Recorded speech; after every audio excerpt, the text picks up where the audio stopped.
have any real chance of hitting American bases and hoping to achieve anything substantive? In other words, does Iran even have a viable military option? And that's a great question. Of course, Iran has limited resources, as does Israel, and for that matter, as for the United States. But I do want to make one point, which I think is essential to understand.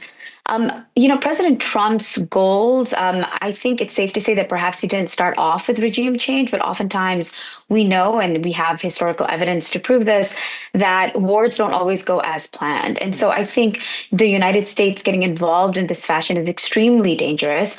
Not only does it violate the US Constitution, in which Congress is the only one that's supposed to authorize war, but I think it really puts the region in a very, very dangerous situation. And Iran certainly, by sheer quantity, will at some point run out of missiles. But I think the important thing to think about is what Iran plans to do. We do know, and I think it's safe to say that Iran will retaliate. Now, does that retaliation mean more attacks on Israel or attacking U.S. military bases? I'm not entirely sure, because I don't think that Iran actually wants a direct war with the United States. Iran was planning on holding negotiations, and they were getting ready for a sixth round of talks this past week or so. So I do think this is an extremely dangerous situation. Right, I was really disappointed too. Second, so that we can go across to NDTV's Ankit Tyagi, who is in Tel Aviv. Ankit, go ahead. Vishnu, like we were talking the last time, but one important update. Yesterday, late in the night, I got in touch with our sources of the embassy here in Tel Aviv, and we were told that there are certain Indians, numbers between 150 to about 250, those who wanted to leave Israel and wanted to be evacuated back to India. What we are learning at this moment is that the first evacuation flight has been cancelled. The evacuation process has been delayed. It was in fact supposed to start at 6:30 a.m.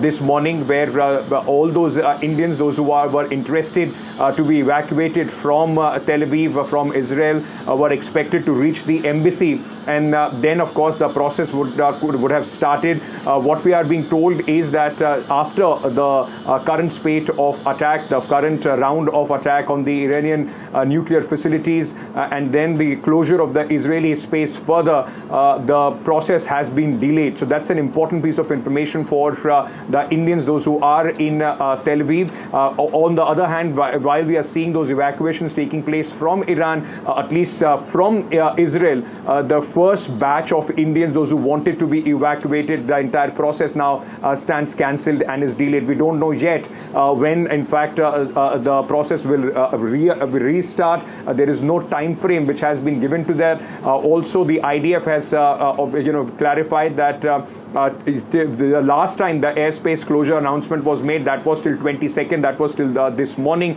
Now they have not given any time frame. It has been closed. The airspace for inbound and outbound flights from Israel have been closed indefinitely till the time until further, in fact, any other further information comes in from the IDF, Vishnu.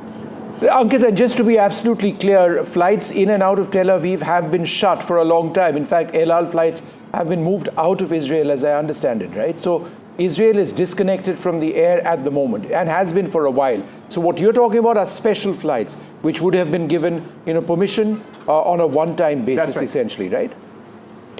Yeah, I mean, I asked this because it's interesting that we have you on right now, Ankit, because you had this huge journey just to get of 27 odd hours to get to Tel Aviv right now. So, and it's interesting and important that we establish that the way into Israel now is through what, Jordan? Go ahead. Yes, Vishnu, like you were pointing out, so this was because the air closure was till 22nd. So the whole planning was that if everything is okay till 22nd, if there is no escalation, then a special flight, evacuation flight will take off from Tel Aviv and will take Indians back home. That stands cancelled. Now the other route is the one that we took. Yesterday, the border crossings, there are 3 border crossings, namely from Jordan. So you will have to make your way first to Amman, and from there, there are 3 border crossings, 2 of which which were closed yesterday. I'm not yet sure, if they are open. They are on the northern end as far as the border between Lebanon and Israel is concerned, which if you cross over from Jordan, from Amman, it's a 45-minute drive to Jerusalem and then another 45 minutes to Tel Aviv. But since the borders were shut yesterday, the crossings, we had to go to the southern tip of Jordan, and we crossed over from Aqaba, which is about 4 to 5 hours, more than 300 kilometers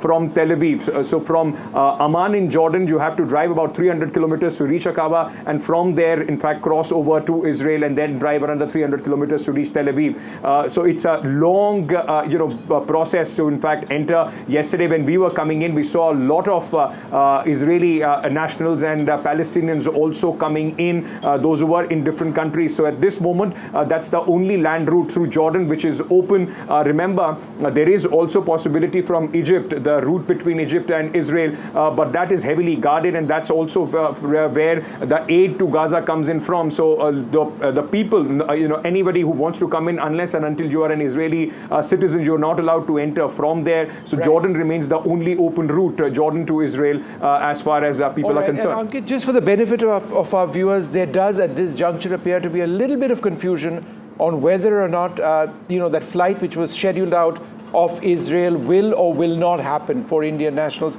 We're still waiting to get the latest on this. But the really big story also coming in at this juncture is this.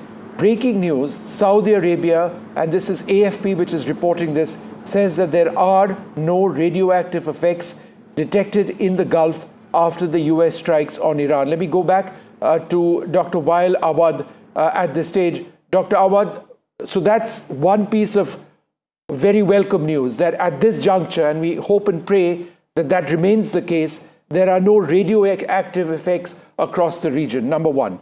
Number two, in a situation like this, where there is open hostilities, Iran targeting Israel, Iran now saying that they're going to hit America as well. We've seen that the Americans aren't waiting for Iranian diplomatic moves. In a situation like this, what do you believe Iran can actually do? Do you not believe that they need to get onto the table, to try and talk immediately?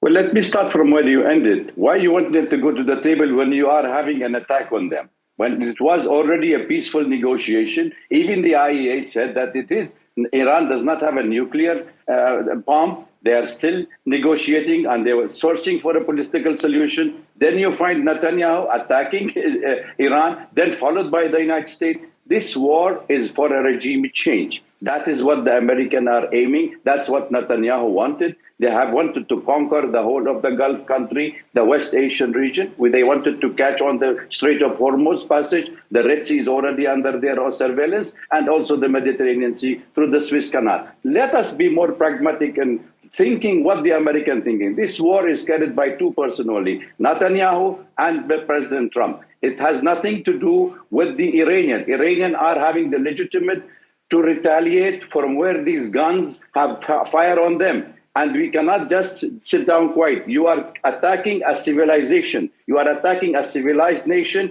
under attack. They have the right to retaliate. They have the right to attack. Now, if it is radiation has taken place, what worries me, I am from the region, that today is if Iran go and attack the Daimona of the Israelis in nuclear site, what will be the situation? It's a catastrophe for us. So America is living 10,000 miles away. Nothing will happen to the United States in Washington or New York, even if they create an alarm to create a hype about the scare that they may be attacked in America. We are more worried in our region that we will be dying, our family will be killed because of a war imposed on us. We were not wanted to a regime change. America has to change policy. Remember Mr. Trump himself, 2013, and I'm seeing this report. He was criticizing Obama because he said Obama may go for a war. He doesn't know how to make a nuclear deal. Here we see an American president, same president, saying, yes, we are going for a war. And he's attacking and praising the person who started this war. All right. Well, the fact of the matter is that the attacks have taken place. And I understand what you're saying, Dr. Awad.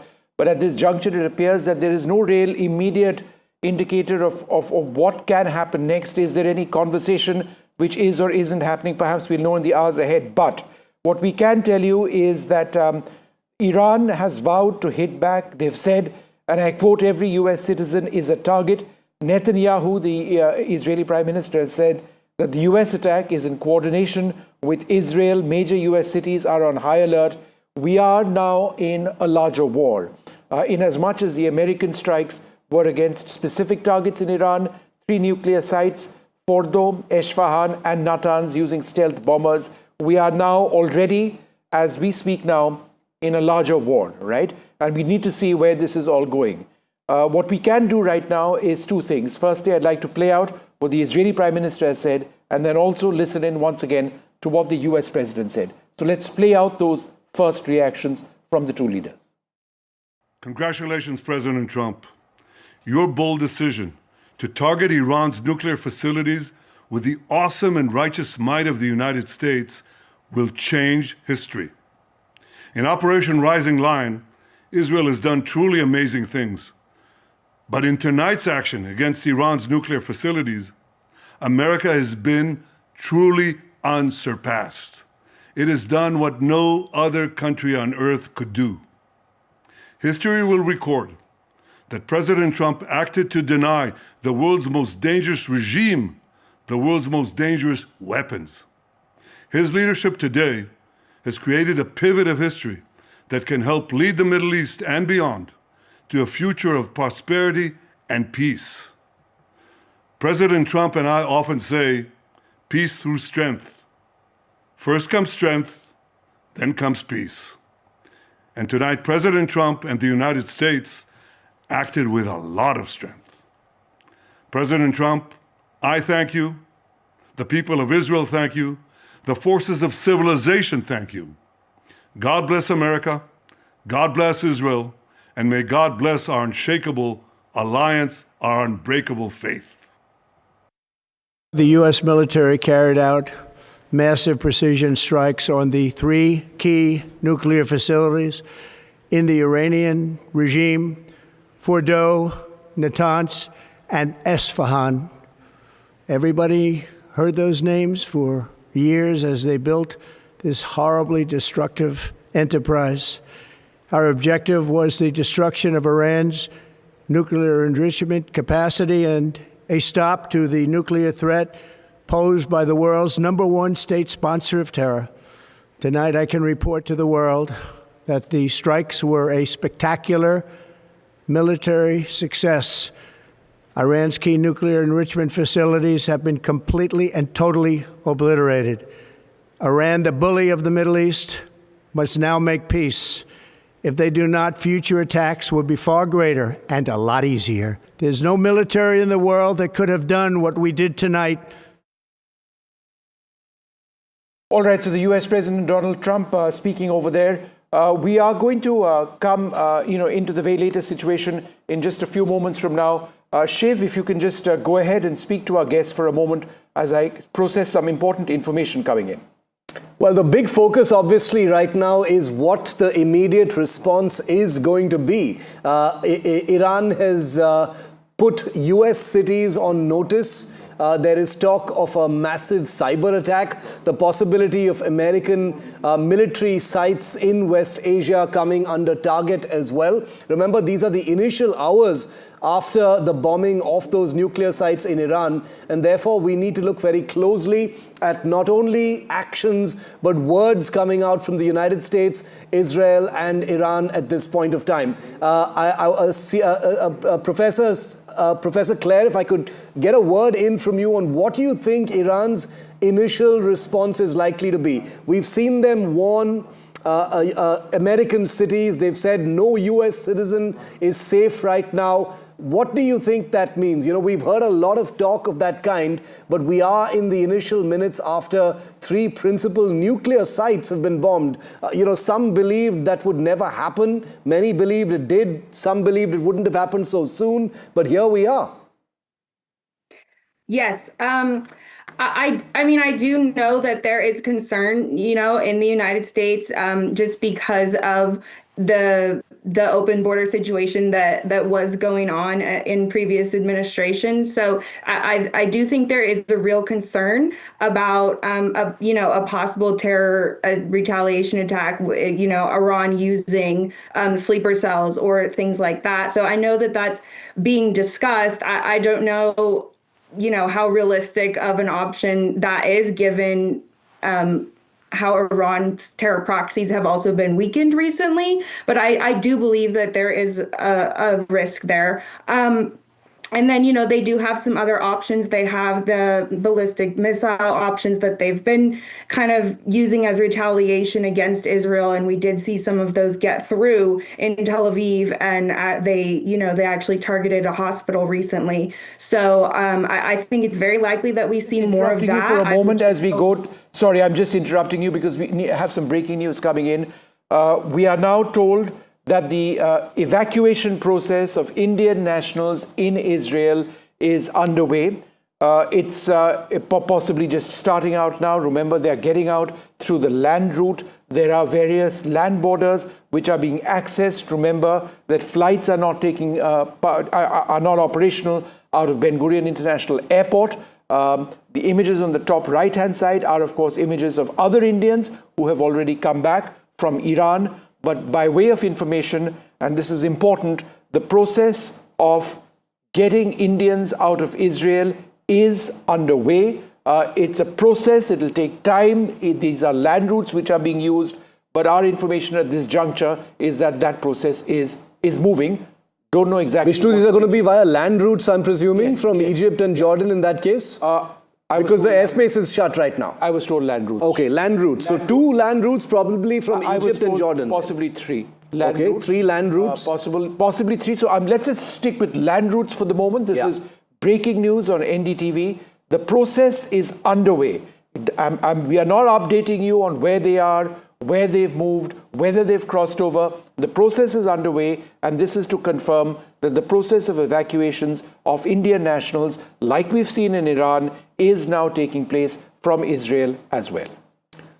This is a big piece of breaking news that we're getting to you right now, and we wanted to be absolutely clear about this because there are families in India expecting accurate news on this unfolding situation, and NDTV can confirm. Vishnu's just spoken to his contacts in the Foreign Office, and we can confirm that the evacuation of hundreds and potentially thousands of Indians in Israel has begun. Remember, it's a sensitive, unfolding story. That evacuation has not been completed by any means. It has begun in the hours after an unprecedented bombing mission that's been carried out by the United States. Remember, Iran doesn't have a border with Israel, and they're very far apart. There is Syria and Lebanon that come in between. But the airspace over this entire region, as we just showed you on those flight radar images, is completely shut. And therefore, as Vishnu is just reporting, there are 3 land borders from where Indians are being evacuated right now. We won't be going into further specific details, obviously, because this continues to be an evolving situation. But we will have our reporter Ankit on the ground in Tel Aviv in a moment. Mohammad Ghazali is tracking Foreign Office developments. Vishnu and I here in the studio tracking the angles and giving you an overview of how this situation is actually unfolding. What we can do at this stage is also talk about what the situation is in terms of the strikes, but I'm told we need to take a short break, so we'll do that and come back in just the next couple of minutes.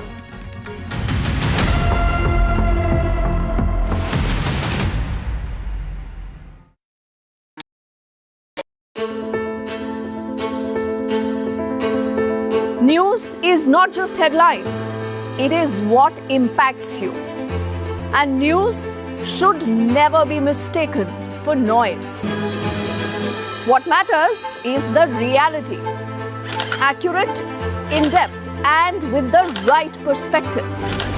For over 20 years, I have been a journalist, and never has clarity mattered more than now.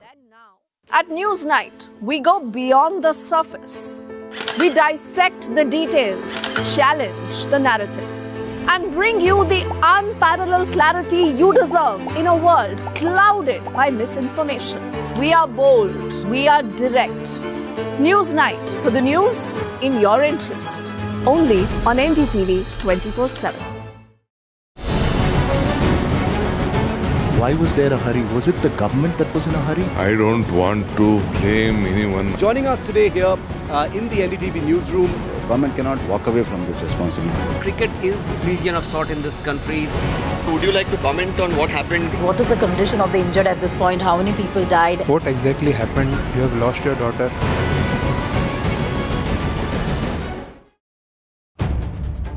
If it matters to you, if it matters to you, if it matters to you, it matters to India. It matters to India. And it matters to me. And it matters to me. India Matters with Warroom. Only on NDTV 24/7. How often have you turned away from debates that descend into endless fights? We bring you a show where every question is answered, where every debate finds its resolution, where every story finds its conclusion, where opinions collide but facts prevail, where stories unfold with insights and trust. When the noise ends, the last word begins.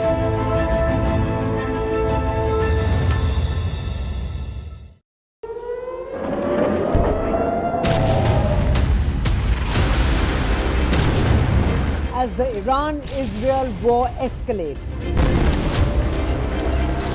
Indian students in the crossfire. हमें as soon as possible evacuate किया जाए.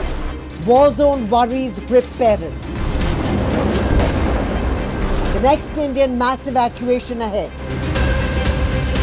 NDTV at Ground Zero.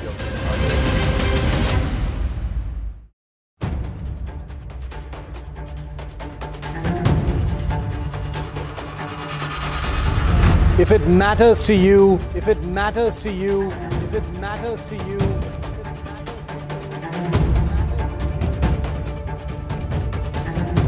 it matters to India. It matters to India. It matters to India.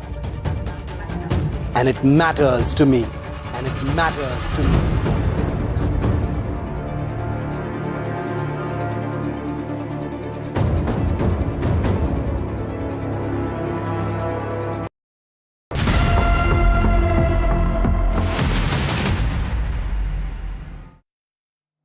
Well, with the United States having bombed Iran right now, international air travel is something which everybody would be looking at very, very closely. This is Flight Radar 24. And in terms of the thousands of passengers who leave India traveling west, what are some of the routes? Remember, airspace over Pakistan is shut for Indian airlines. However, international airlines do operate over Pakistani airspace as well. As you can see over here, some flights would be crossing over Pakistani airspace into Afghan airspace, going into Tajikistan, flying over Uzbekistan, Turkmenistan, but flying well north of Tehran and Iran right now. They'll be flying over the Caspian Sea into Azerbaijan. They'll be crossing over into Georgia, north of Turkey or across Turkish airspace before they actually enter Europe. The other route, and this would be flown primarily by Indian airlines, which cannot cross over Pakistan, as they've been doing for a long period of time. They're swinging south, flying over the Arabian Sea, and then they're flying across Saudi Arabia. And this is important because remember the situation, which is really volatile now. Israel over here, Iran over here, no flights over Iran, no flights over Israel. International flights are moving across Saudi Arabia because they certainly cannot be operating further south because of the threat from Houthis over Yemen. So this is a corridor across Saudi Arabia, which has now been opened up. But just look at how far west of Israel flights are operating. They're flying well into Egyptian airspace and then crossing into Europe as well, or flying straight north if they are headed to some other areas, Turkey and the like. So that's where international air travel is at the moment. Iran completely no flights visible on flight radar. It's completely shut down. Same situation with Israel. We're going to take a short break. More coming up.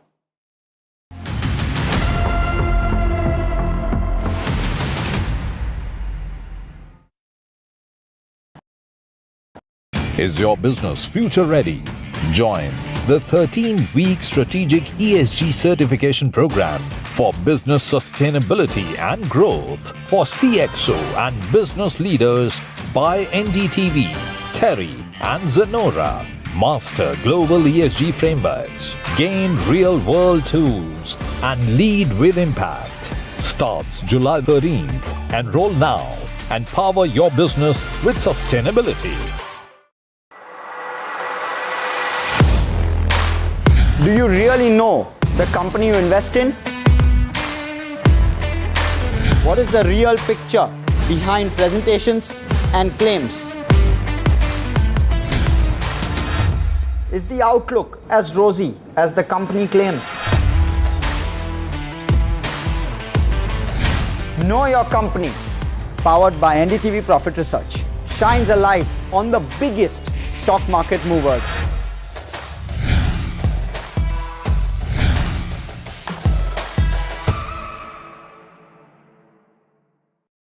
I've been reporting on all issues big and small from Andhra Pradesh, Telangana, rest of South India, bringing you all the action, all that you need to know, all that you want to know. The energy of maximum city is infectious. I'm bringing that energy in our news coverage from financial capital Mumbai. Covering from the southernmost part of India over the last 23 years, I bring in-depth and 360-degree coverage from the Dravidian heartland. The land of Mishti, also known for its bitter politics. I have seen much water flow under the Howrah Bridge, covering Bengal in all its vivid colors. India's IT capital is always bustling, a city full of startups, stories and surprises. And I keep you ahead on all the Bengaluru buzz.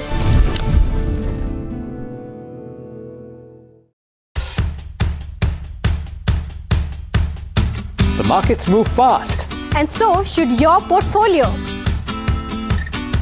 Expert insights, real-time stock picks. Do I buy Ola? Should I hold CDSL for the long term? Buy, sell or hold. The answers you need, straight from the experts. Callers from India and across the world. Connect live, ask, decide and invest wisely. Your portfolio, your future. Ask Profit.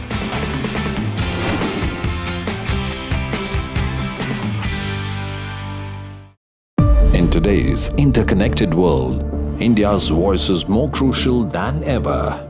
When India speaks, the world listens. At NDTV World, we are that voice, bringing you intelligent and insightful news from India and beyond.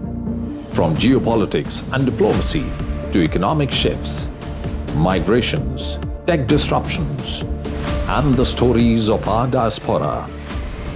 We cover the news that shapes our global future. NDTV World, your new home for global news.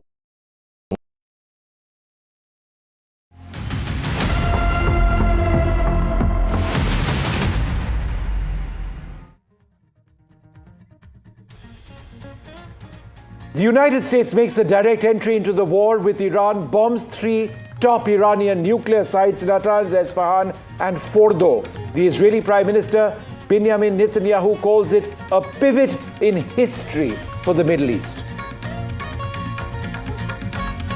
The US President Donald Trump calls the strikes on Iran a spectacular military success. He calls Iran the bully of the Middle East, who now must make peace. He adds a warning of bigger strikes in the face of any Iranian retaliation. Iran says that there are no signs of contamination after the strikes. Iran's foreign minister says that the US has violated the UN Charter. Iran says that there are no signs of contamination at the sites that have been struck by the US military. Radiation detectors have recorded no radioactive release after the strikes. Iran's foreign minister says that America violated, as I mentioned, the US Charter. The US has used 6 types of weapons for the strikes on Iran: the B-2 stealth bombers, Tomahawk cruise missiles are among the weapon systems used, also submarines. They use some of the largest penetrator warheads ever made. 30,000-pound penetrator bombs from stealth platforms, also Tomahawk cruise missiles launched from submarines and possibly warships. Those were used to target the 3 sites hit today. India to go ahead with evacuations from Israel. We'll bring you the latest on that process as NDTV reports from the war zone. These images are from Indian nationals who've been evacuated from Iran.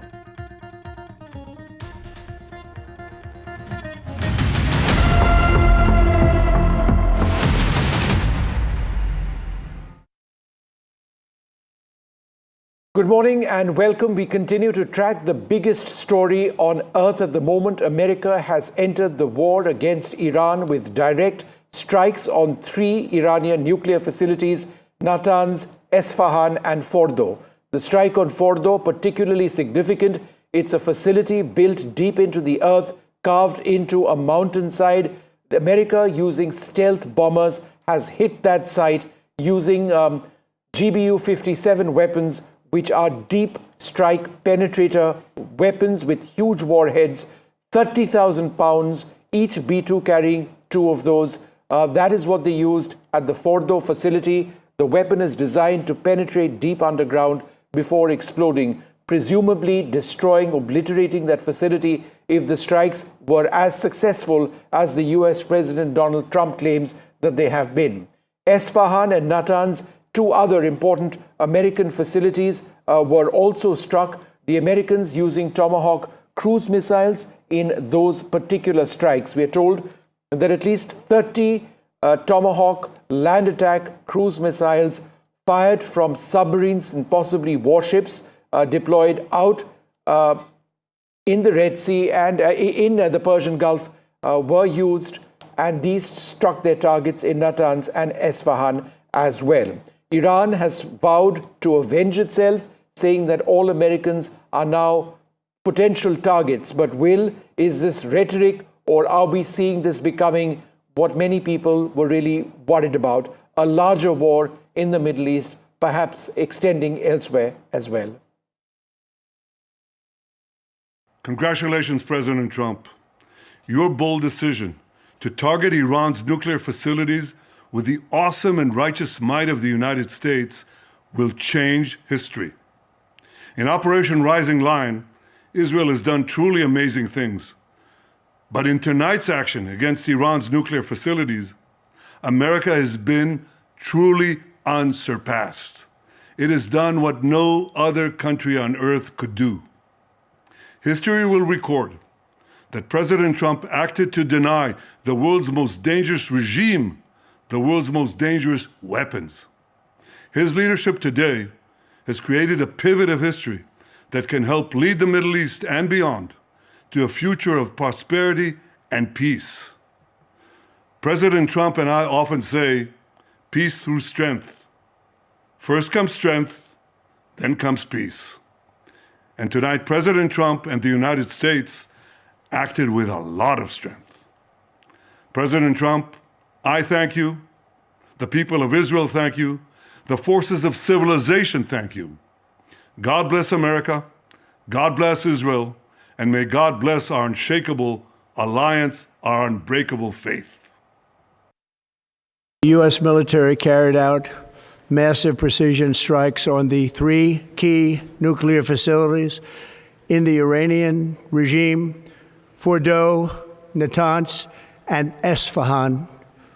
Everybody heard those names for years as they built this horribly destructive enterprise.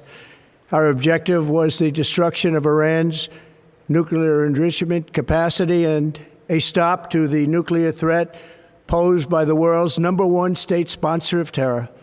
Tonight, I can report to the world that the strikes were a spectacular military success. Iran's key nuclear enrichment facilities have been completely and totally obliterated. Iran, the bully of the Middle East. Across to NDTV's Ankit Tyagi. Ankit, go ahead.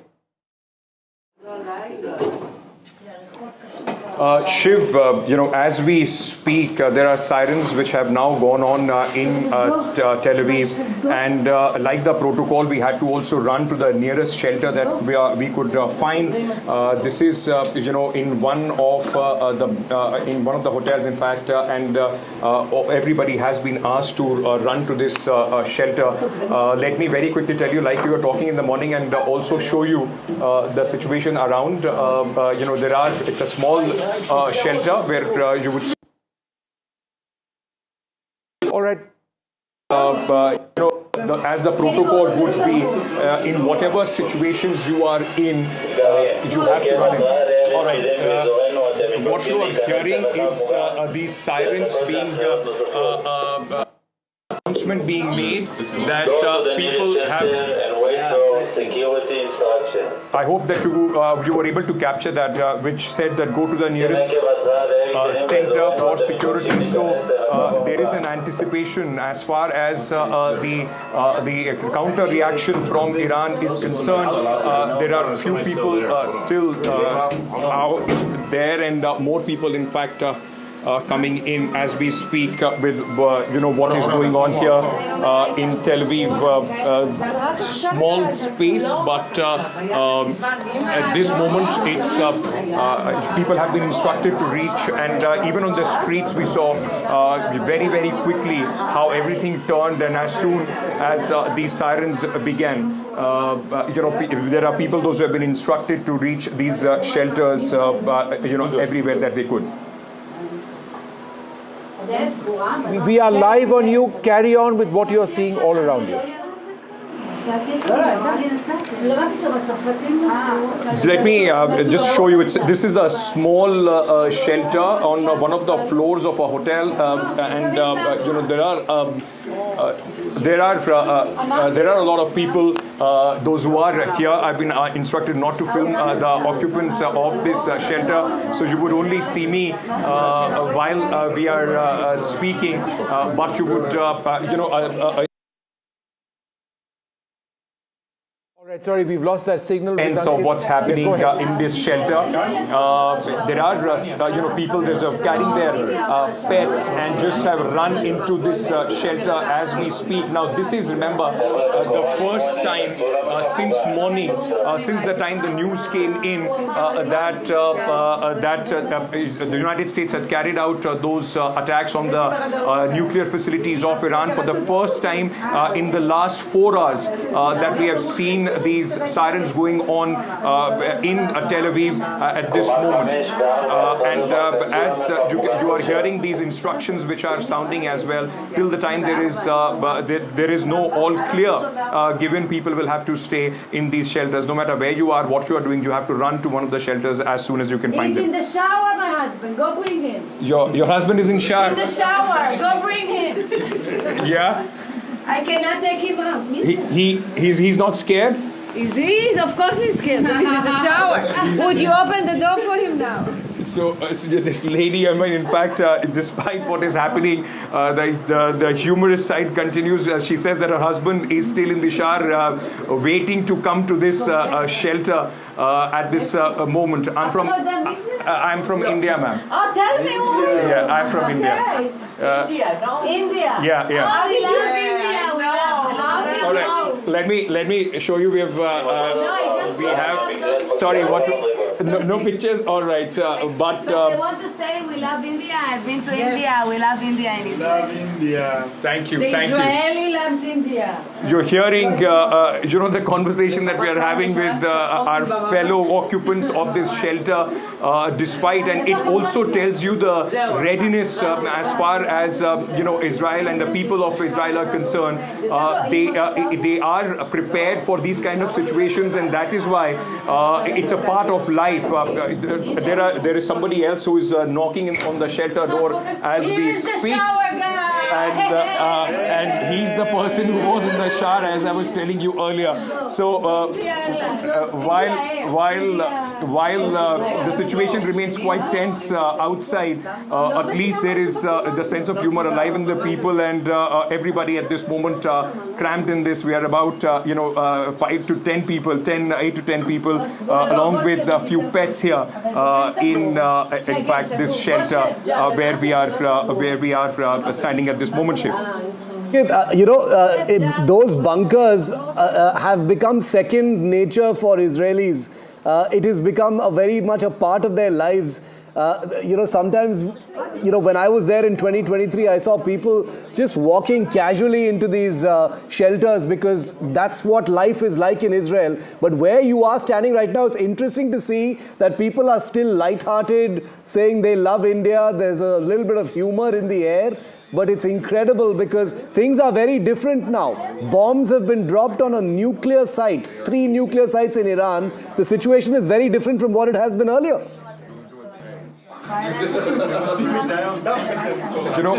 It's very hard to understand what you are saying, Shiv, but like you were saying that the light-heartedness, and it also because tells you that this sort of training is something that Israelis are quite prepared about, and that's why it's not the first time that they're seeing a tense situation like this throughout their history, and hence are largely prepared for these kind of eventualities, and that is why in a moment as soon as the sirens went off, people in fact came in and are all right. There was Shiv, I can tell you that we don't know what is happening outside, but where we are, sorry, what are they saying? Did you hear? Did you hear it? Shiv, I can't confirm anything at this moment, but there are some sounds which are coming in from outside the shelter where we are, whether it is some Iranian drone or some warhead in fact making contact. I cannot confirm that at this moment, but there are certainly some sounds which are coming in at this moment. Instructions going on that people should stay in the shelters and shut the doors and not in fact venture out till the time the danger is over. It will take some time before we can confirm the nature of what has happened and whether there has been any successful penetration as far as Iranian warheads are concerned. But at this moment, the sirens going off yet again, and while we speak, we are in this bunker. You will keep hearing in fact this sound of the sirens which is coming in continuously, and people have been asked to quickly rush to wherever they could. It's a small space. Let me just describe it very quickly. It's a small space where we are, and while I'm speaking, there are about 15 people, those who have joined me inside this bunker, and everybody is hooked on to their local channels, and in fact every phone is buzzing with those emergency signals telling people to reach the nearest bunker as we speak, Shiv. Ankit, we're getting information right now that I hope you can hear me, Ankit, and I'll keep this short. We're getting breaking news that air sirens have been blaring in Israel after Iran has fired some missiles. So there are initial reports that Iran has fired some missiles towards Israel at this time. That's right, and like we were speaking earlier today, that since the time it was local time, right around 3:30 or 4, when this announcement was made that strikes have been carried out by United States, and at this moment, the local time. Let me very quickly tell you, we are at about 7:45, 7:45 local time in Tel Aviv. So it's almost about 4.5 hours since the time these strikes were confirmed by the President of the United States and Prime Minister Benjamin Netanyahu, that we are seeing some sort of retaliation coming in from Iran, and hence, in fact, all across Tel Aviv and in Israel at this moment, sirens are blaring where people have been asked to rush to the nearest bunkers. Such bunker where we are at this moment, Shiv. All right, Ankit, you take care, and we'll come back to you in a little while from now. The big breaking news now coming in. is that there are sirens sounding across Israel because of another Iranian missile launch. These presumably are the first Iranian missile launches which have taken place after the American attack on 3 Iranian nuclear reactors today. This is the first military response of the Iranians. The Iranians have threatened to hit American targets as well. We do not know if that's going to take place. I'm now joined by Zahak Tanvir. Thank you, sir, very much for being with us. Iran says that they're going to hit American targets as well. This would mean a massive escalation of the situation in the West. Realistically, do you see that as being, a coherent Iranian policy at this stage, given the disproportionate, military scenario in West Asia? America far stronger than where Iran stands at this juncture. Thank you for having me on. This morning, this is a fantastic news which we have heard this morning. 20 years of continuous engineering to make the nuclear weapons, and $1 trillion invested in these nuclear weapons, and the bloody conflicts which we have been watching in the Middle East have crumbled in just 1 hour of the bombing. So this has been one of the fantastic news which has been coming. But at the same time, the Iran may lash out with the proxies ignited. The proxies will definitely be ignited in the Middle East, and the missiles will be flying, and there will be chaos.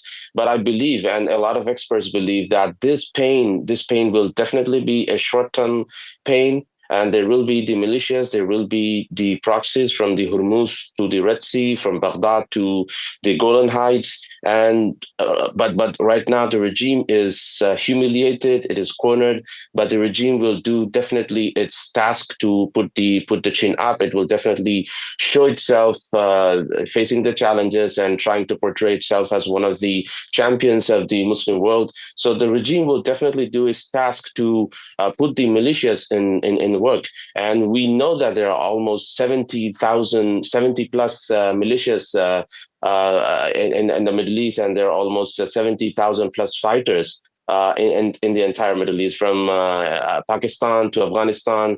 They have been hired for $600 per month.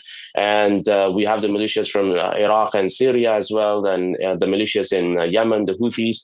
So there will be automatic, response to what has happened, and we can expect that. But I believe that U.S. and Israel is prepared for that.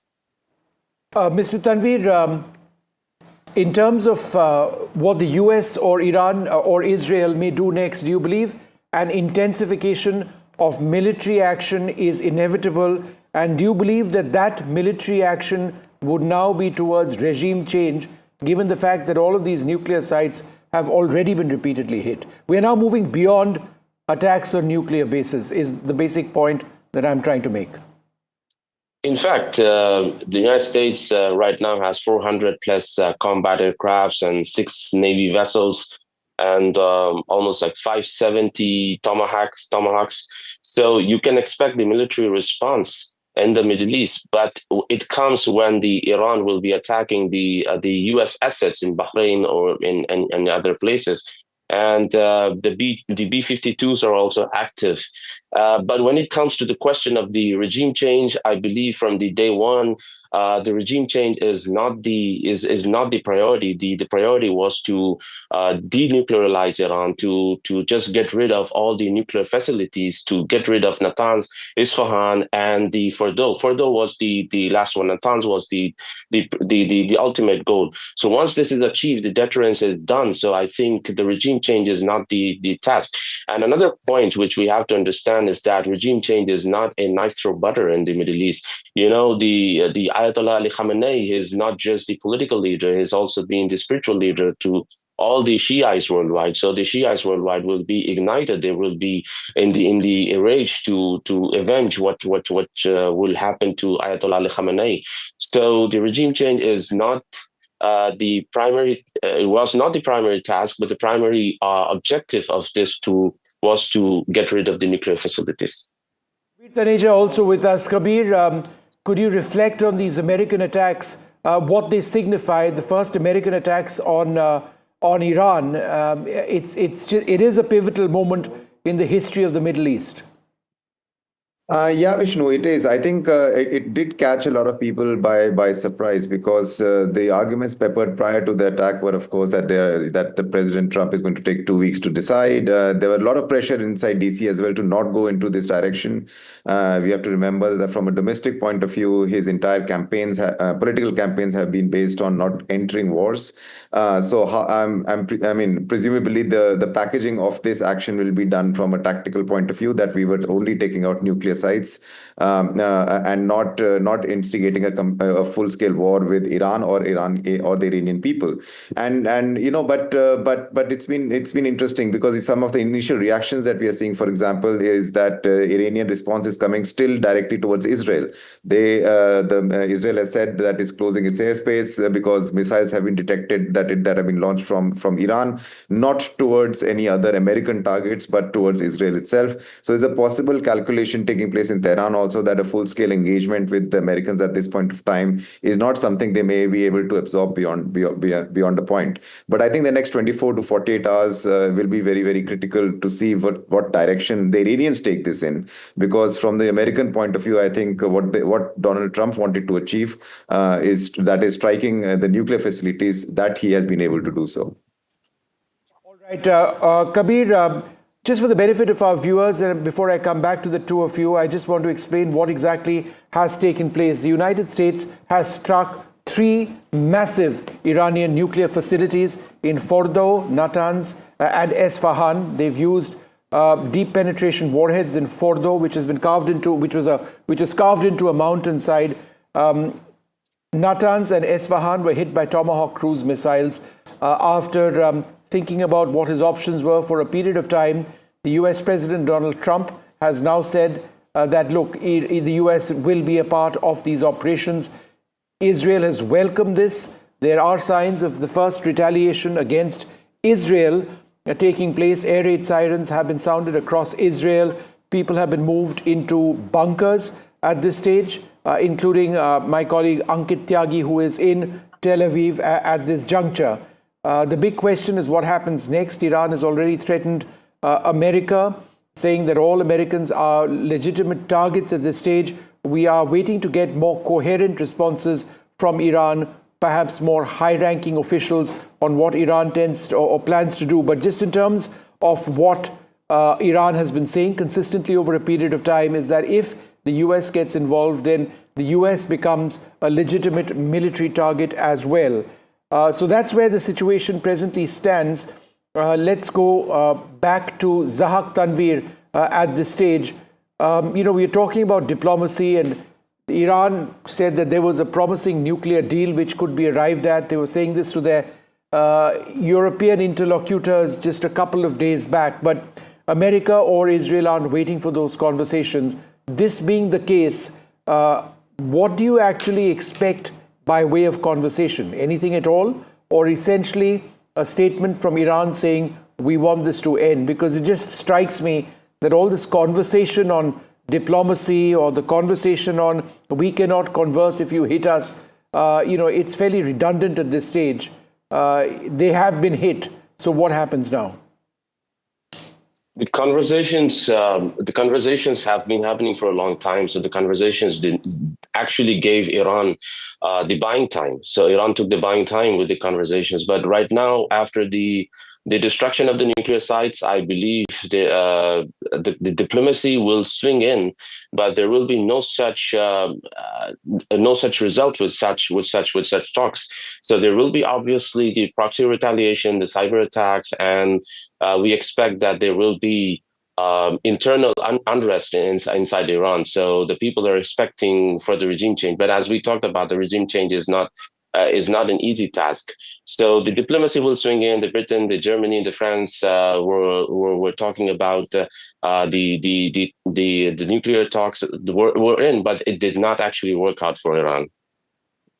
Breaking news now coming in is that Iran has launched fresh attacks on Israel. There are unconfirmed reports of strikes having taken place in Haifa. Several explosions have been heard over Tel Aviv as well. We aren't clear whether these are impacts of Iranian ballistic missiles or Israel launching its interceptor missiles to take out ballistic and drone threats, as has been the case over the last several days. We'll go back to NDTV's Ankit Tyagi in a little while from now. But let me just continue this conversation with Kabir Taneja. Kabir, what are the regional implications of what America has done? Look, the regional implications can be critical. We don't know if Iran is boxed in its thinking, in its strategic thinking, enough to mobilize its word that it has said, which is targeting American facilities wherever they are. There are about 40,000 American soldiers peppered across the Middle East. The US Fifth Fleet is in Bahrain. The largest airbase is in Qatar. But a couple of months ago, some of these countries, I think, had made it clear that if the US is planning to attack Iran, that the bases on their soil will not be used as staging grounds. So we have seen the B-2 bombers basically coming in from the Pacific, and we have seen cruise missiles coming in from submarines. So basically a very sea-based operation and air-based operation. So the idea was to basically not get the Arab countries in the middle specifically involved, because if they get involved, it's a global repercussions. For example, if the Iranians decide to block or mine the Strait of Hormuz, global oil prices will go through the roof. There will be chaos in global economy, and so on and so forth. The implications can be quite harsh, as we also saw during the first Gulf War, for example. So a lot of the Arab countries like the UAE and Saudi Arabia are on a completely different trajectory when it comes to what their national interest is. Economic growth is their national interest at this point of time, which is why Saudi Arabia signed a normalization deal with Iran, brokered by China, precisely not to get involved or not to be a target in this kind of conflagration. All right, so just in terms of information now coming in, this is according to Austin Defender. Approximately 25 to 30 ballistic missiles were fired in the latest barrage by Iran. This is after the American strikes. These were targeting Israel. There have been roughly 10 impacts in the north and center of Israel.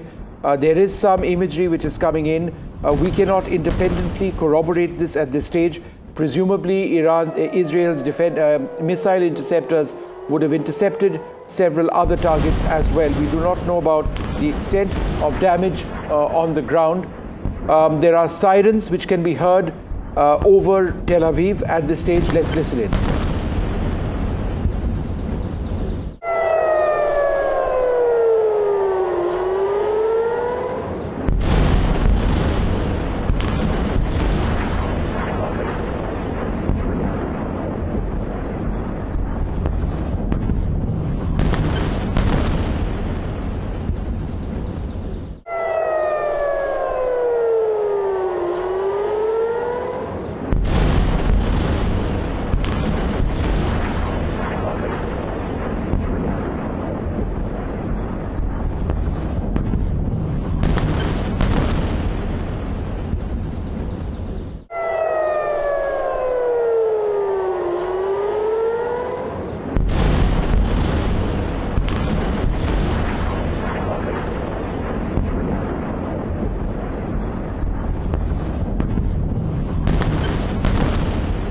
From Tel Aviv that we received just a little while back. The audio absolutely clear.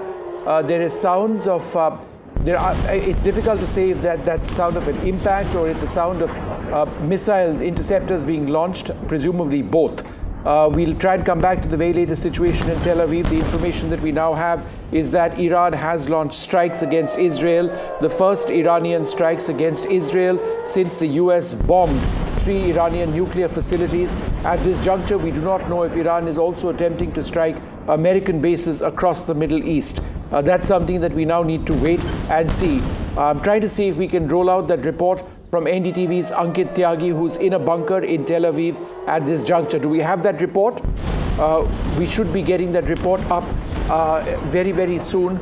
But what you can see and hear, and I'm going to play out these sounds once again, gives you an idea of the situation right now, with Iran having started the process of retaliation. Remember, it was very early this morning that American stealth bombers struck the Fordow facility of Iran using deep penetration warheads, which took out the Fordow reactor.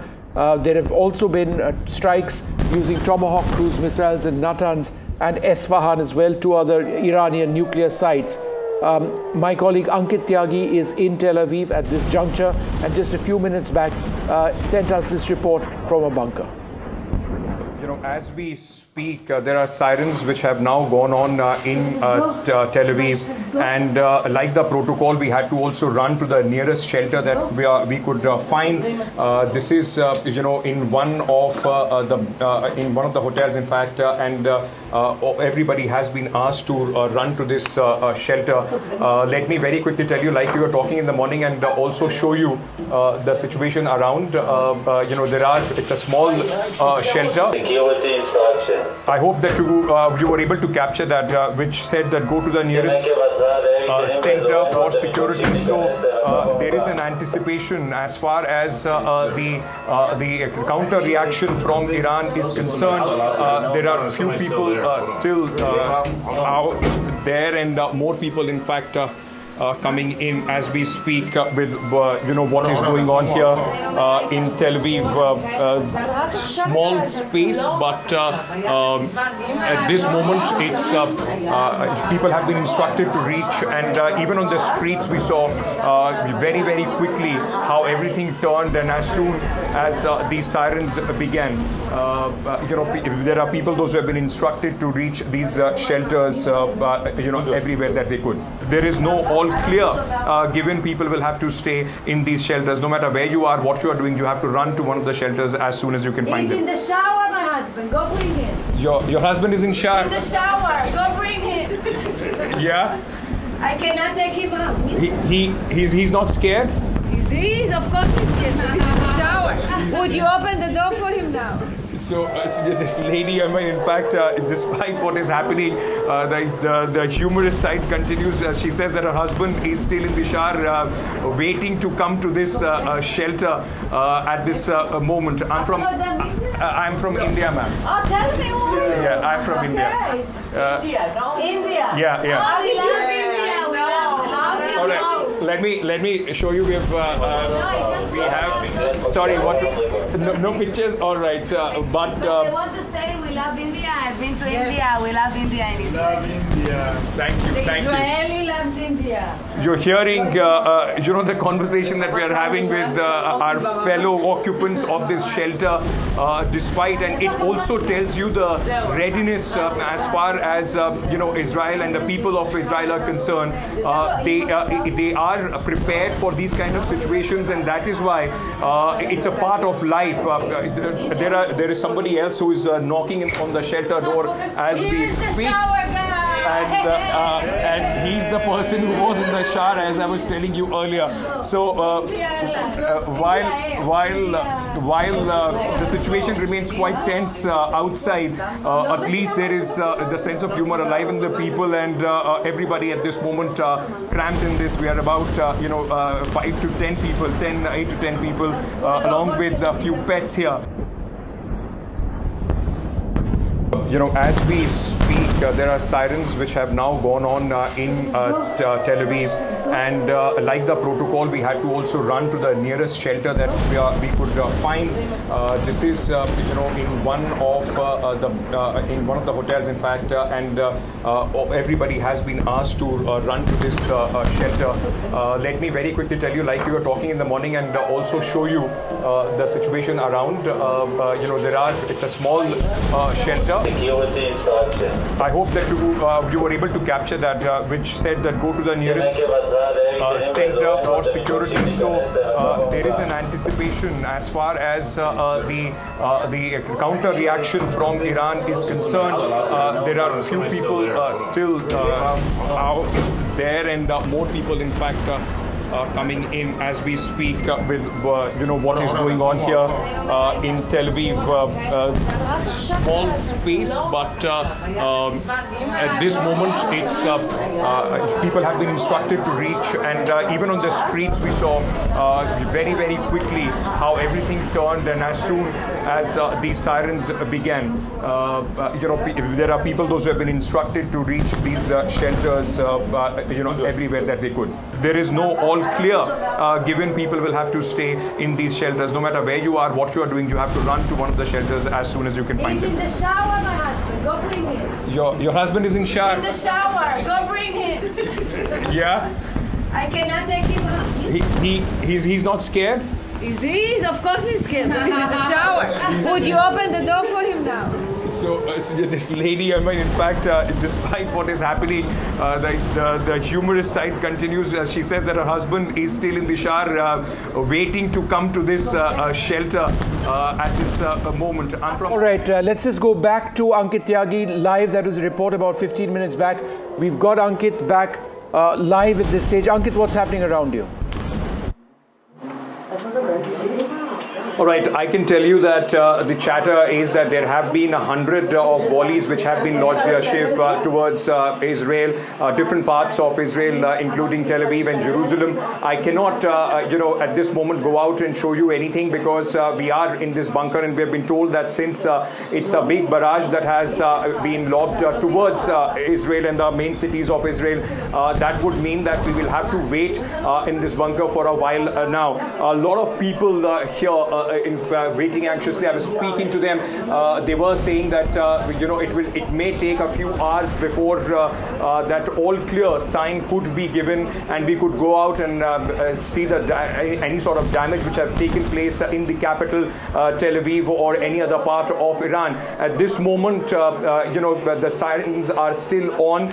People have been asked to stay in bunkers, and that's where we are at this moment. I will try and see if I can get in a word from one of the occupants of this bunker and see if they would want to speak. Can I just quickly ask you for how long will we have to stay in this bunker?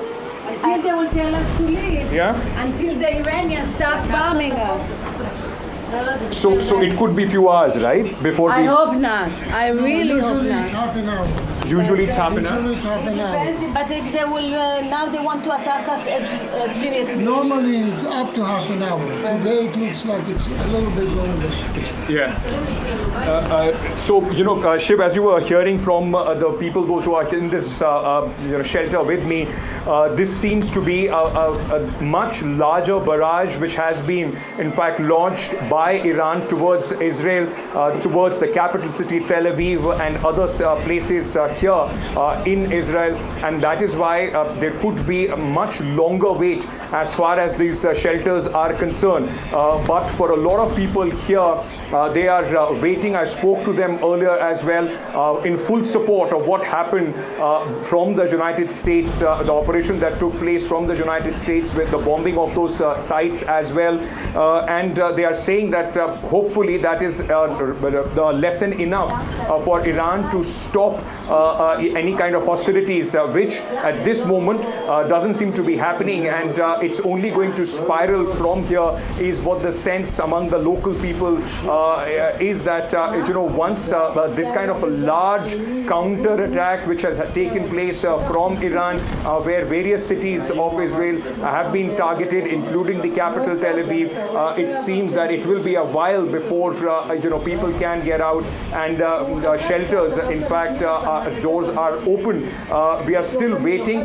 There have been some loud thuds that we have heard from within the shelter, but any sort of confirmation from the ground will have to come from the Israeli Defense Forces, or only when we are allowed to, in fact, move out of these shelters to assess the damage, if any, that has taken place here in Tel Aviv.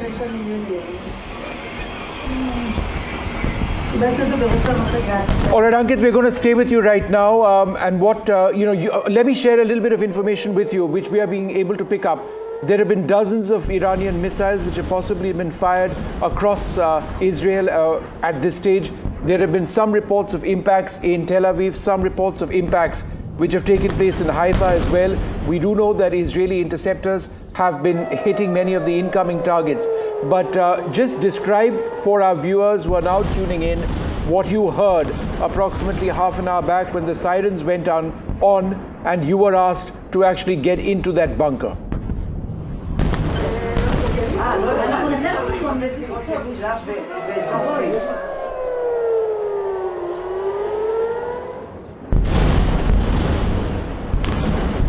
All right, I think we've lost that line with Ankit. We'll come back to him in a little while from now. What I can do, however, is play out these images, full frame, right, of the Tel Aviv skyline, and you can hear a lot over here.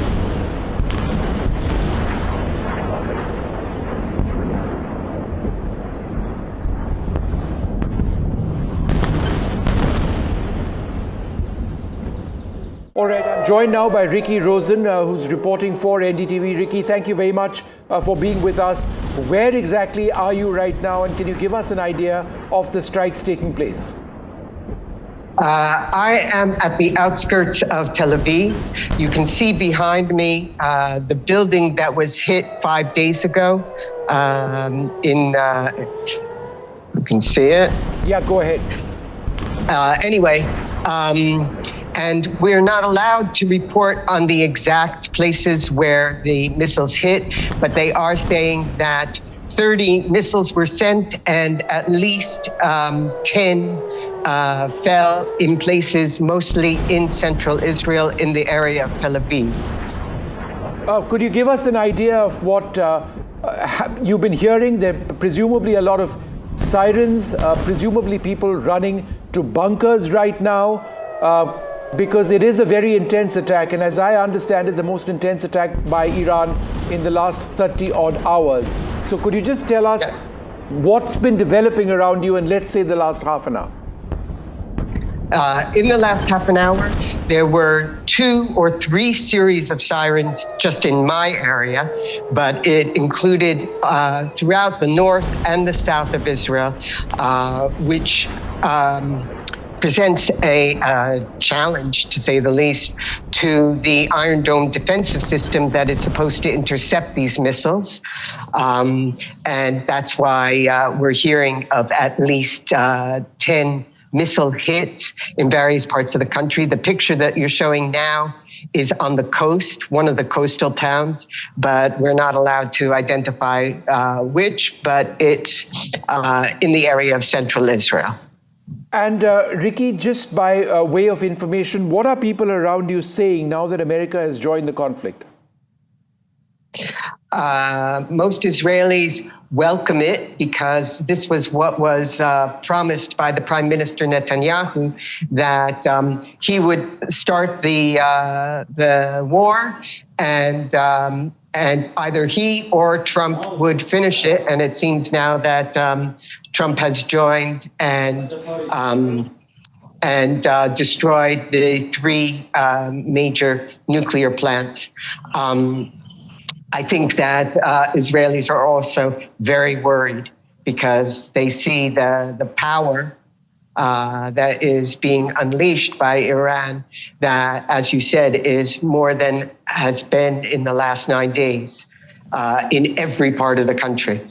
Is it almost inevitable now, and this is just me asking you for your personal opinion, that there would be more Israeli strikes on Iran right away? They may even have started right now, given the fact that Iran has launched these attacks, very intense ones. I think the Israeli Air Force took a pause after coordinating with the American Air Force, but now I'm sure that they will be going back to hit some of the sites from which missiles were launched. All right, Ricky, hold your thought for half a second. We've got our other correspondent, Ankit Tyagi. He's just out of a bunker right now in another part of Tel Aviv and joins us now. Ankit, go ahead. Have the air siren, has the all clear been sounded? That's right, Vishnu. We just came out of the shelter that we were at this moment, about 18 odd people in a small shelter. But as we speak, the air raid sirens are off. In fact, the message on the phones show that the emergency at this moment is over.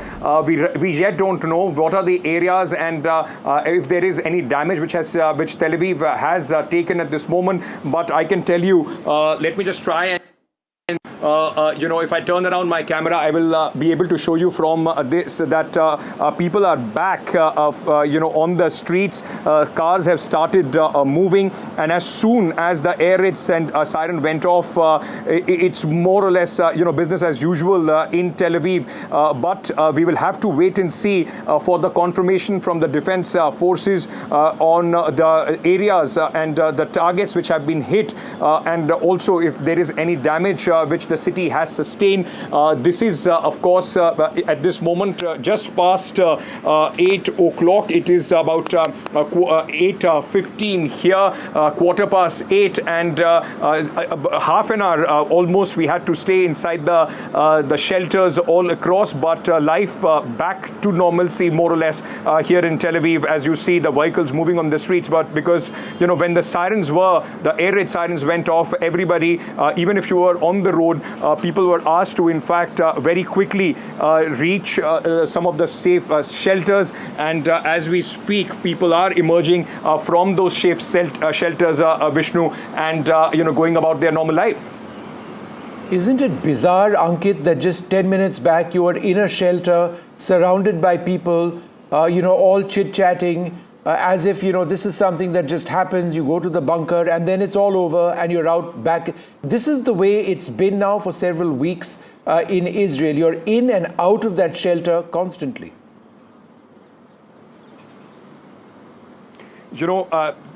Probably for the first time in my life, I have experienced anything like this, Vishnu, where people so nonchalantly were taking this whole thing. It's part of their routine. It's part of their daily life. And they have been trained for this right from the beginning. Like you were saying, of course, heightened tensions in the past few weeks. But remember, this is not the first conflict that Israel is in fact facing. And continuously, it's more or less been a part of life for the people. I was talking to them, though worried. I mean, their family members all across worried as soon as any thud was heard. Everybody was on the WhatsApp group trying to see if their family members are all right. But, still chatting, still joking around. An old gentleman played out some Raj Kapoor songs on his phone as well. So while the situation on the outside is tense, but this is the kind of preparedness that this country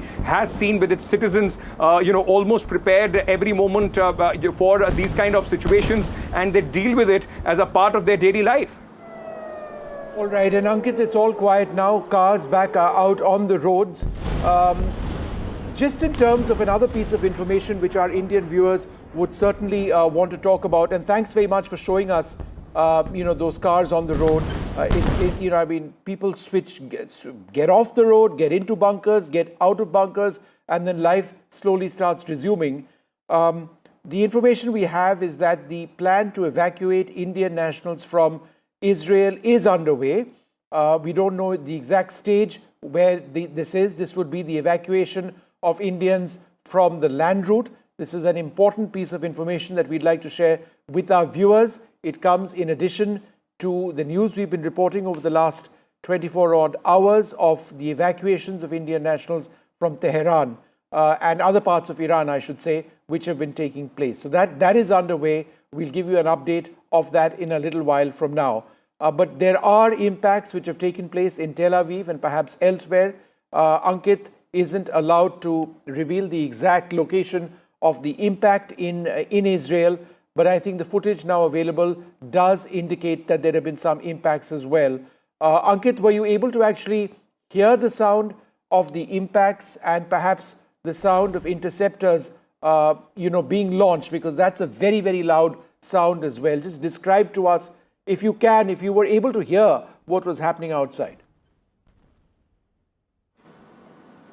There were a few loud thuds that were heard inside that bunker. I can also tell you on the social media here, There are some visuals of some places which have taken a hit. But like you pointed out, Vishnu, we exactly don't know the locations. It will only have to be confirmed by the Israeli Defense Forces before, in fact, it can be revealed and certainly said that, which are the areas which have been impacted. But some loud thuds for sure, which were some anxious moments as far as the people in the bunker were concerned. But we yet don't know whether there was any contact on the ground here in Tel Aviv or those were interceptors doing their job. But most people did say that this is possibly the largest volley which has come in from Iran, and we spent about half an hour, 35 minutes in that bunker. Usually they said it's just about 10 to 15 minutes and then you are out. So it also gives you a sense of the increasing tensions and the hostilities, and of course the increasing rate of retaliation as far as Iran is concerned. Now remember, it becomes also important because both Prime Minister Netanyahu here in Israel and US President Donald Trump has said that if there is a retaliation from Iran, things will escalate. Now they are waiting to see what happens in the kind of response that this volley, this latest round from Iran meets from the Israeli side. All right, we've also got Ricky Rosen, who's been reporting for NDTV and will be working very closely with us. Thanks, Ricky, once again for being with us. It's all clear now. I presumably some cars back on the roads right now. Just for the benefit of our viewers here in India, can you describe your life for the last couple of weeks where you're in and out of a bunker, in and out of air raid sirens? It's been a difficult week of sleeping in my clothes because I have to rush out of the house to the neighborhood bomb shelter. Just this morning, 3 hours ago, when it was announced that the Americans had in fact bombed Iran, the Home Front Command changed its directives to all Israelis, prohibiting any gatherings of people inside or outside, closing all schools, government offices, stores. And so what Ankit said about seeing people coming back to life, they're only coming somewhat back to life because there's no place to go in terms of places of work, schools, and shopping. We've had to go shopping beforehand to stock up on essential goods. All right. And what exactly is the protocol at this stage? You are informed by SMS, right, of alerts in case, is that the way it works?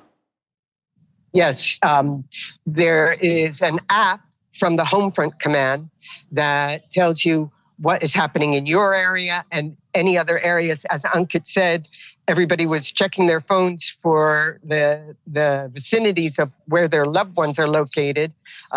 So you can put many locations on this app, and then you are informed of when you have to go to the shelters and when there is actual missile fire in these places. And then you have to wait until the app shows you an all clear and you're allowed to leave the protected spaces. All right, I'm just going to come back to you, Ricky, in a little while from now. What we'd like to do is just remind our viewers of the big story right now. In the early hours of this morning, the United States became a party to the conflict in West Asia.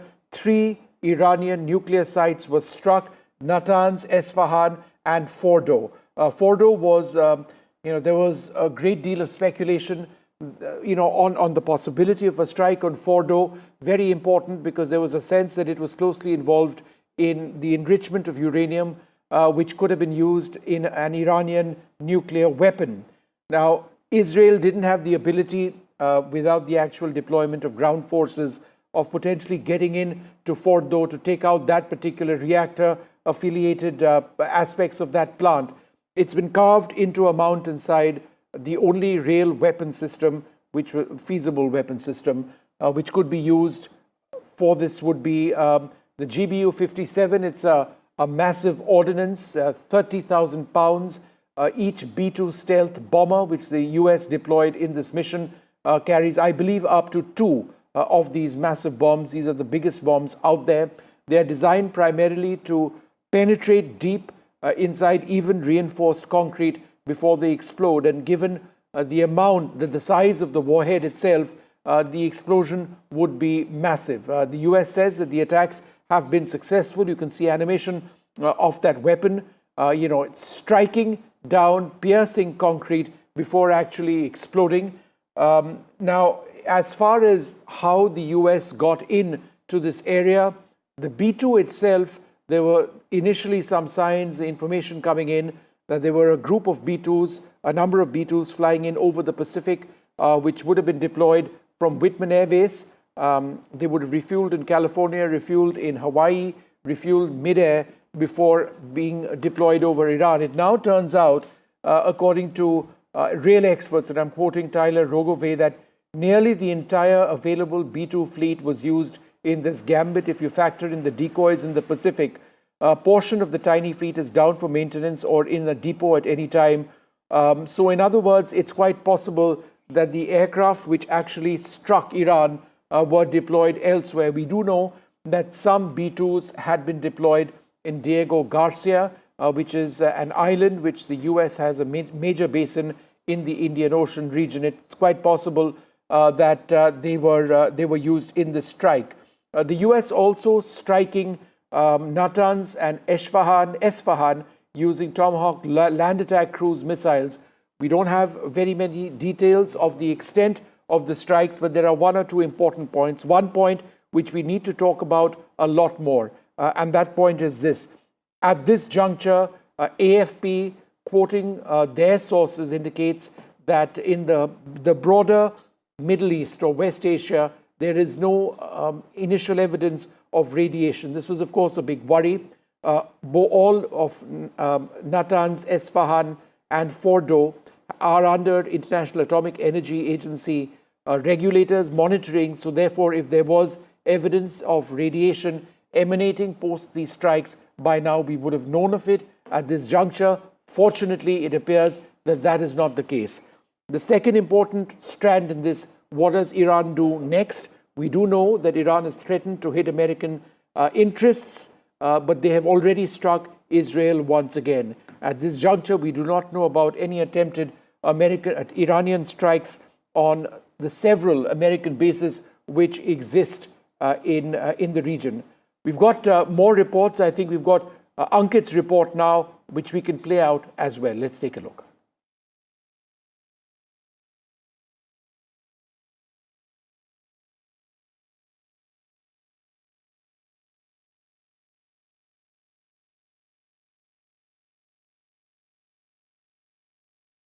Can actually, before we bring in Ankit Tyagi's report in a little while from now, is I'm actually going to walk across to the big screen in a little while to tell you about the flight radar situation, because that's quite important. So I'd like to do that in just the next few moments, if possible, to actually go across to that big screen. Let's have flight radar up on the screen, because that's important. Let's play out this report, which I had from a few moments.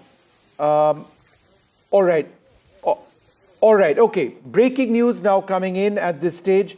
We are shifting track completely, and I am what I can share with you at this juncture is that there has been a breakthrough in the investigations in the Pahalgam case. Remember, 26 people were killed in the Pahalgam case, which triggered the attacks by India on Pakistan.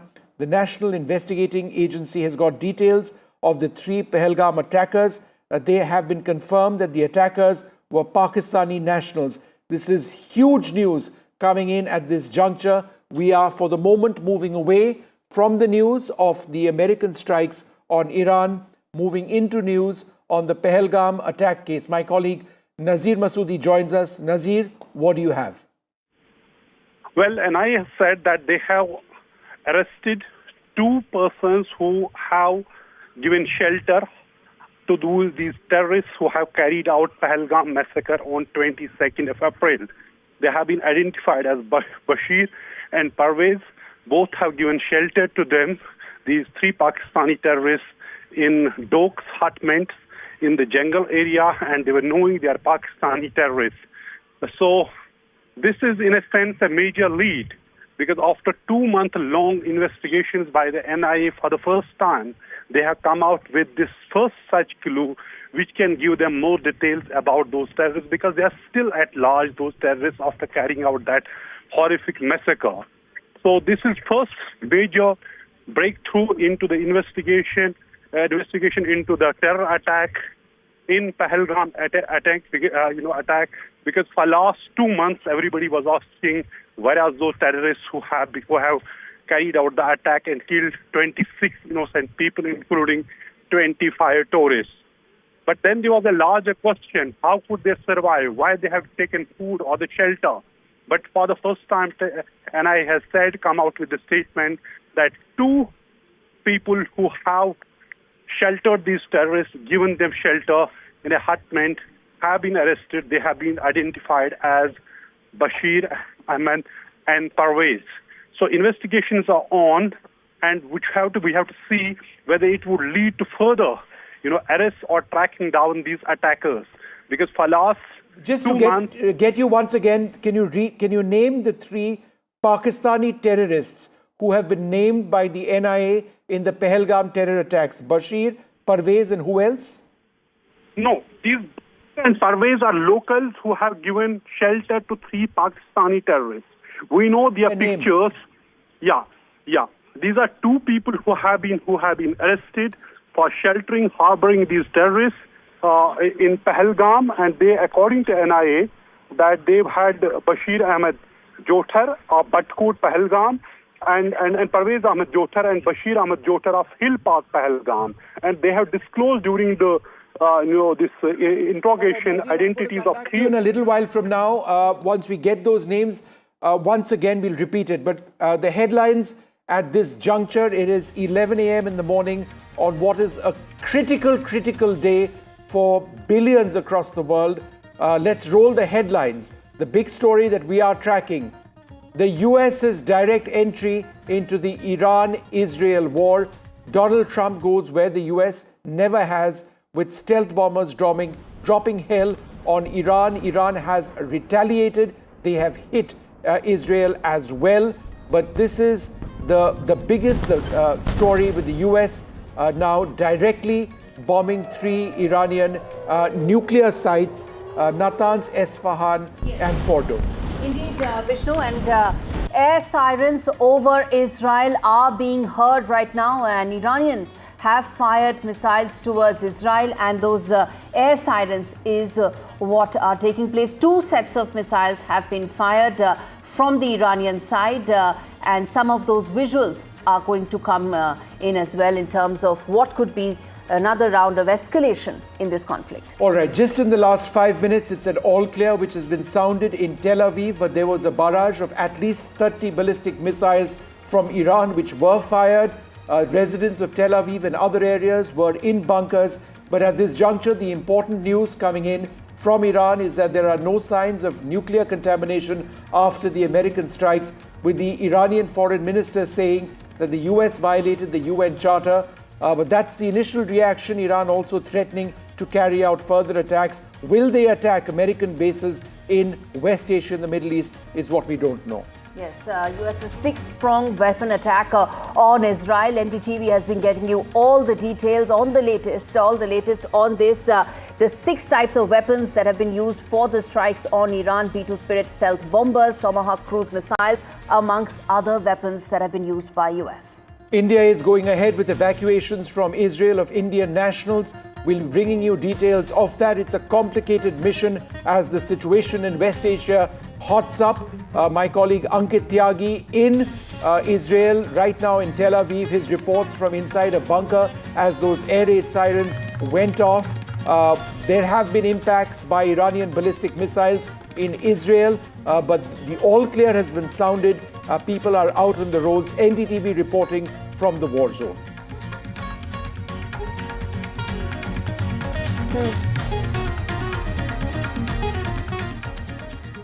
All right, viewers, this is our rolling coverage of the biggest story that's broken around the world.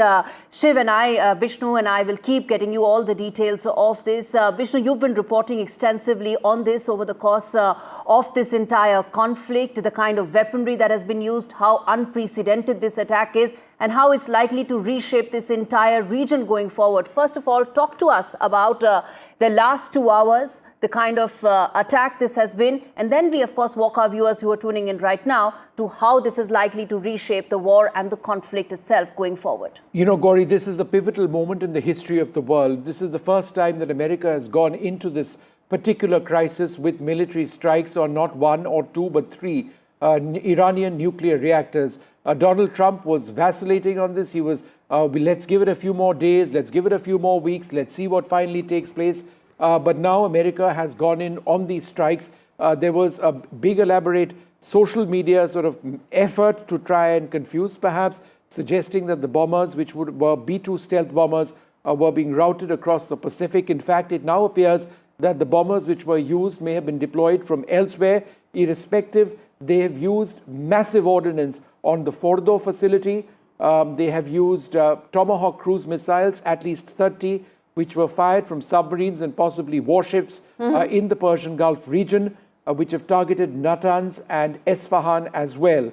There is no nuclear radiation which has taken place. The big question now is, what will Iran do next? Iran has already been making threats, saying that they're going to be taking out targets of the Americans, which have several bases in the region. Yes. They don't appear to have done that so far, but they have certainly struck at Israel in the last hour or so with multiple impact points of Iranian ballistic missiles. Presumably, dozens of Iranian missiles have been intercepted as well. Absolutely. And let's get in Mohammad Ghazali to tell us more in terms of what could be the kind of Iranian response here. In fact, the Iranian foreign minister said that with US now walking into this conflict, it changes the dimensions completely. Ghazali, you've been working the phones. Talk to us about what is likely to happen from the Iranian side. As Vishnu also said, right now, some set of missiles have come in on several Israeli cities. We are still evaluating and getting you in terms of what is the kind of impact. Till then, talk to us about what are your sources telling you in terms of what could be the Iranian impact and Iranian response to this. See, Gauri, Iran has not launched any attacks against US bases or US properties anywhere in the Middle East, considering the fact that US wanted a regime change. That was one of the aims of the war which Israel had launched against Iran. But that regime change didn't happen, but an attack on nuclear site happened. Now, sources are confirming that US administration had already informed Iran that they are not going for a regime change. They are not going to attack on Ayatollah Khamenei, the supreme leader of Iran, but certainly they want a denuclearized Iran. That is why this attack. In a sense now, Iran doesn't want to be in a rush. That's why their first attack or their first response had been against Israel and no such attack against US bases, because the US bases are there in multiple Middle Eastern countries and some of them are very close allies of Iran. And that is why Iran is in a catch-22 situation as well, that it doesn't want to rub its own allies on the wrong side. Iran also knows that it's alone in the region. There has been no support as such when it comes to the military support from any of its Middle Eastern neighbors. Even Russia and China have only given verbal support, support or condemnation of the attacks on its nuclear facilities earlier by Israel. But even there have been meeky response even now when US has launched those attacks overnight. So as of now, it is also believed that Iran never sort of gets into a war in a rush. It goes for a war of attrition. It wants to drag it for as many days as it can, and it will also be a threat for all the US tourists or army personnel present in the Middle East region. It will also wait and watch because the back channel doors for negotiations are also open. Its UN envoy in the United Nations has appealed for a strict action against the United States, which is a signatory of NPT. And despite that, its own nuclear facilities were attacked by United States. So all these suggest that perhaps Iran is still in that wait and watch mode, that it will pursue the negotiations as well, but it will continue to retaliate against Israel, but not United States as of now. Right. And before I get in, Ricky, as well on this, Vishnu, I want to come to you first in terms of how the flight activity is likely to change in this entire region. We know airspace of Israel and Iran are shut, but talk to us about how the entire flight activity will change, because this impacts passengers around the world, millions and millions of people. Well, I dare say it's not changed a great deal because, you know, Iranian airspace has been shut, as has airspace across this entire region that you have on the screen. Can we just zoom out a little bit, zoom out of this particular image just a bit, because there are a couple of important points that I'd like to explain. For starters, let's focus on air traffic out of India right now. Remember, Indian Airlines cannot fly over Pakistani airspace. What you are actually seeing right now are foreign airlines which are allowed to fly over Pakistan. So these foreign airlines are flying over, that's fine, let's leave it over there. These foreign airlines are flying over Pakistani airspace. Many of them are flying up north to Tajikistan, across Uzbekistan, Turkmenistan, over the Caspian, into Azerbaijan, and then the north of Turkey, near Istanbul, before they're crossing over close to the Bosphorus and into Europe. So that's one route which is being taken. But another route which is common, particularly in the case of Indian carriers which aren't flying over Pakistani airspace, is that they're swinging south, as has been the case for a while right now. They're flying over the North Arabian Sea, and a lot of them are flying, and this is actually the heaviest air corridor right now over Saudi Arabia, and aircraft are swinging far clear west of Israel over here, and they are flying over Egyptian airspace, crossing the Mediterranean, and are moving north. But I really wanted you to freeze, please, and zoom out on that image, because I had a point to make. If you can zoom out on this image, what I really wanted to talk about, and move the picture up a little bit, right? Yes, please, if we can just stay there for a moment. What I would like to talk about is this. This is Yemen over here. This is where there is that Houthi situation which has existed for a long period of time. Therefore, you've got two areas.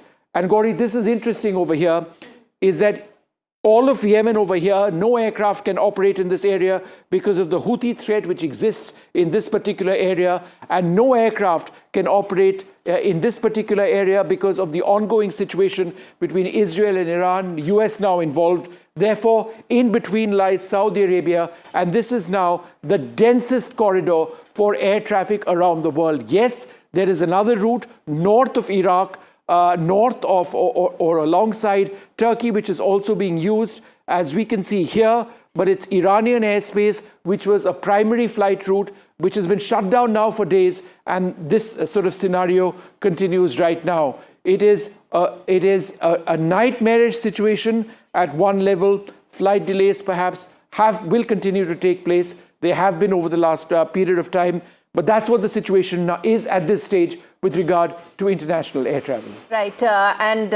Vishnu, as you clearly pointed out, the kind of impact this will have on flight activity around the world, especially when it comes to Indian carriers. They do not fly the Pakistani airspace, and the Saudi Arabia corridor, which is the dense corridor, as Vishnu was pointing out, viewers, you can see on your screens right now, is where much of the flight activity is likely to take place. The Gulf of Aden, where the Houthi activity is underway, is another area which cannot be taken. All right, let's go back to Vishnu for more. All right, what we'd like to focus on a little bit now is the weapon systems themselves. That's the B-2 aircraft which dropped a GBU-57. This is the ground penetrator. 12 of these, I believe, were used. They're designed to penetrate to a certain depth, and at a particular depth, it is designed to explode. The B-2s released 2 GBU-57 from an altitude of approximately 37 to 40,000 feet. These have been used in the Fordow region, where the primary nuclear reactor that they were going after today was struck. It penetrates to a certain depth. It has a 30,000-pound warhead. When that warhead explodes after the weapon has penetrated to a certain depth, then there is a large area which is completely incinerated. It is completely destroyed.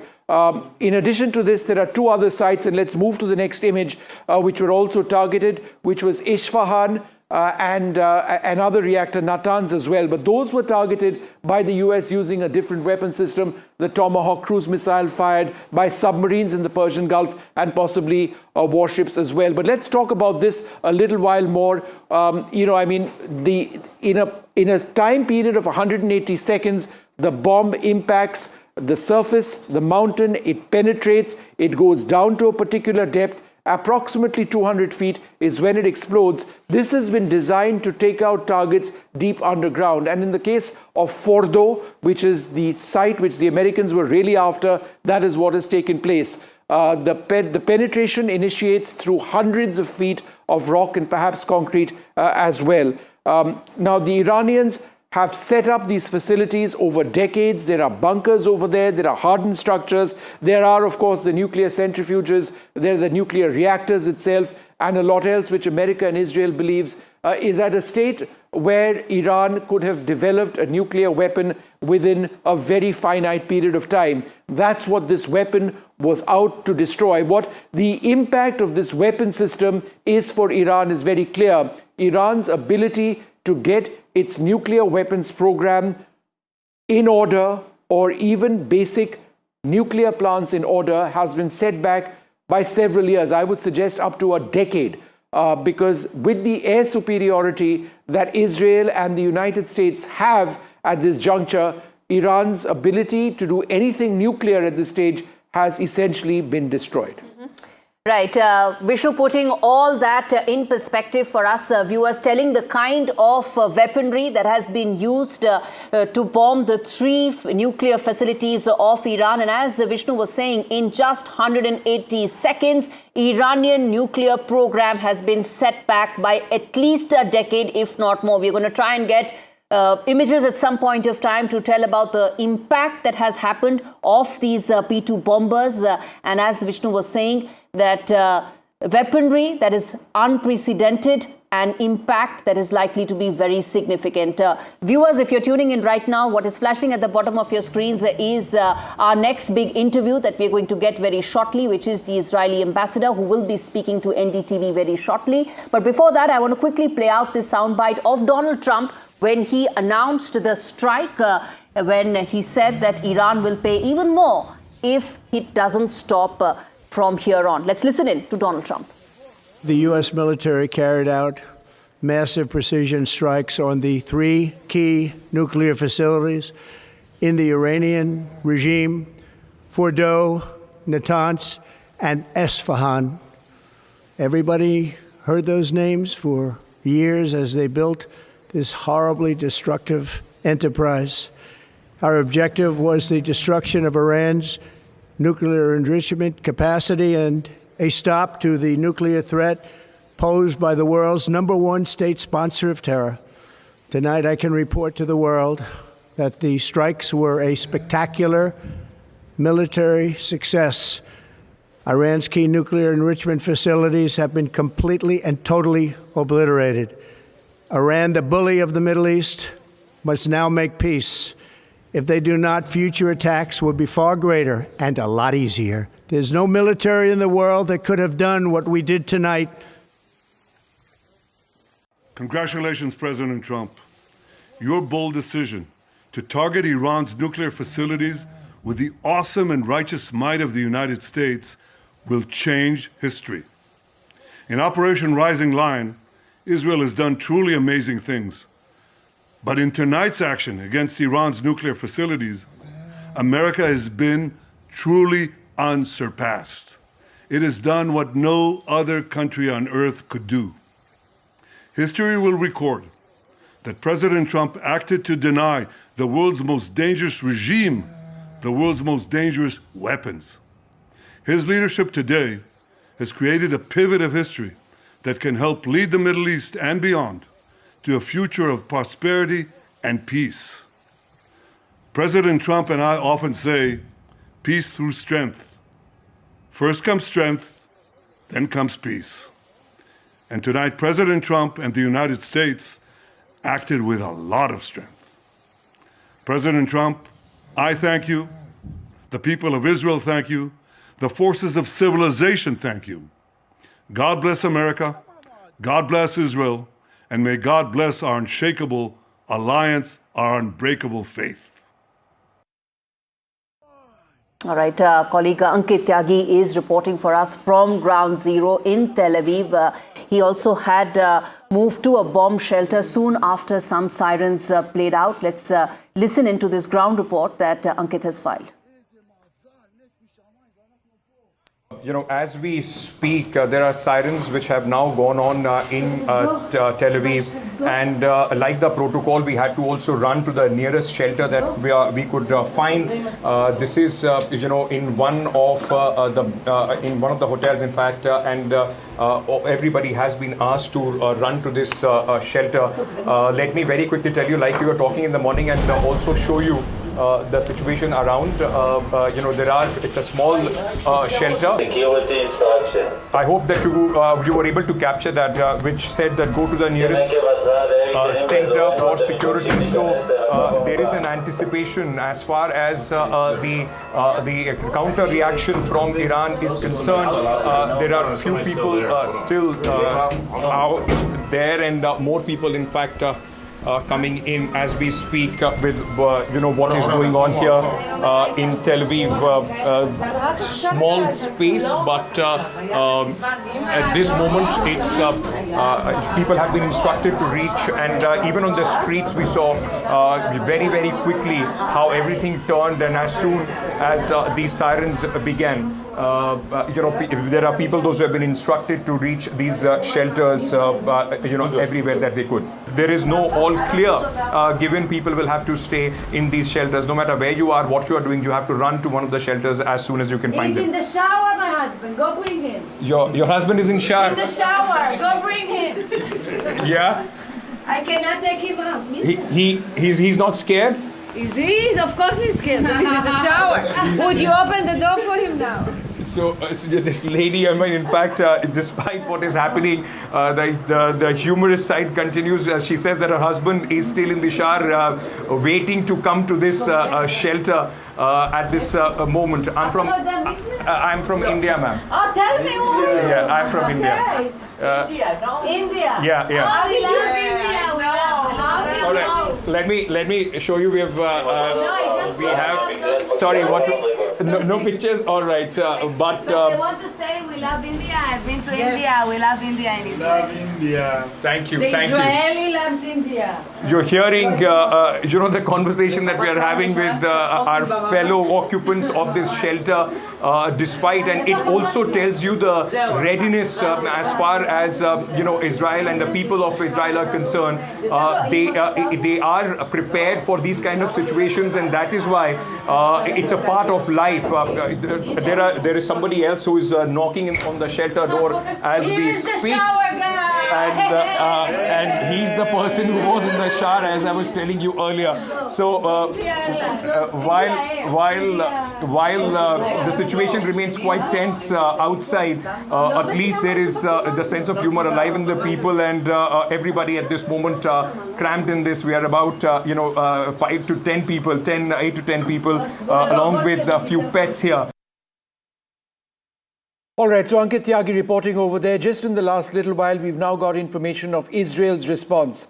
Israel is now hitting targets in Iran. I'm just going to read out what has come from the Israeli armed forces.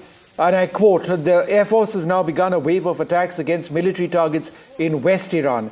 In addition, this morning, the Air Force attacked missile launchers in Iran, ready to be launched towards the territory of the state of Israel. Soldiers in the Iranian military forces and closed the circle and destroyed launchers that had launched towards the territory of the state of Israel a short while back. That said, there have been impacts on Israel both in Tel Aviv and elsewhere. Now, just for the benefit of our viewers, let's run through the sequence of events, because it's been a day of very fast-moving developments. In the early hours of the morning, what time was it, local time, Iran, when they struck? 2:30 or 4:30? I think it was closer to 3 in the morning. It was closer to 3 in the morning. Check that, when the US struck 3 Iranian nuclear facilities.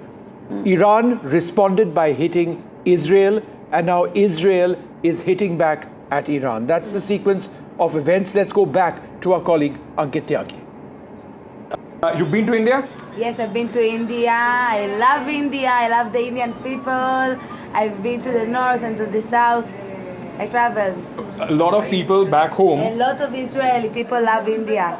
A lot of Indians back home would be wondering that air raid sirens are out. How are all of you so chirpy and smiley yet? This is the power of the Israelis. Yes, we used to it because we use bombs falling in us. And yes, we're going outside, we're smiling, we're hugging each other. If you don't know someone, you say good morning, good night. We keep on smiling all the time. Like the Indian people, we're the same. So this is sort of training for all of you people. So every time the air raid siren comes in, it's a way of life. You have to run into these bunkers, right? Yes, every time. Until when do we stay in these bunkers now? Maybe half an hour, maybe an hour. It depends.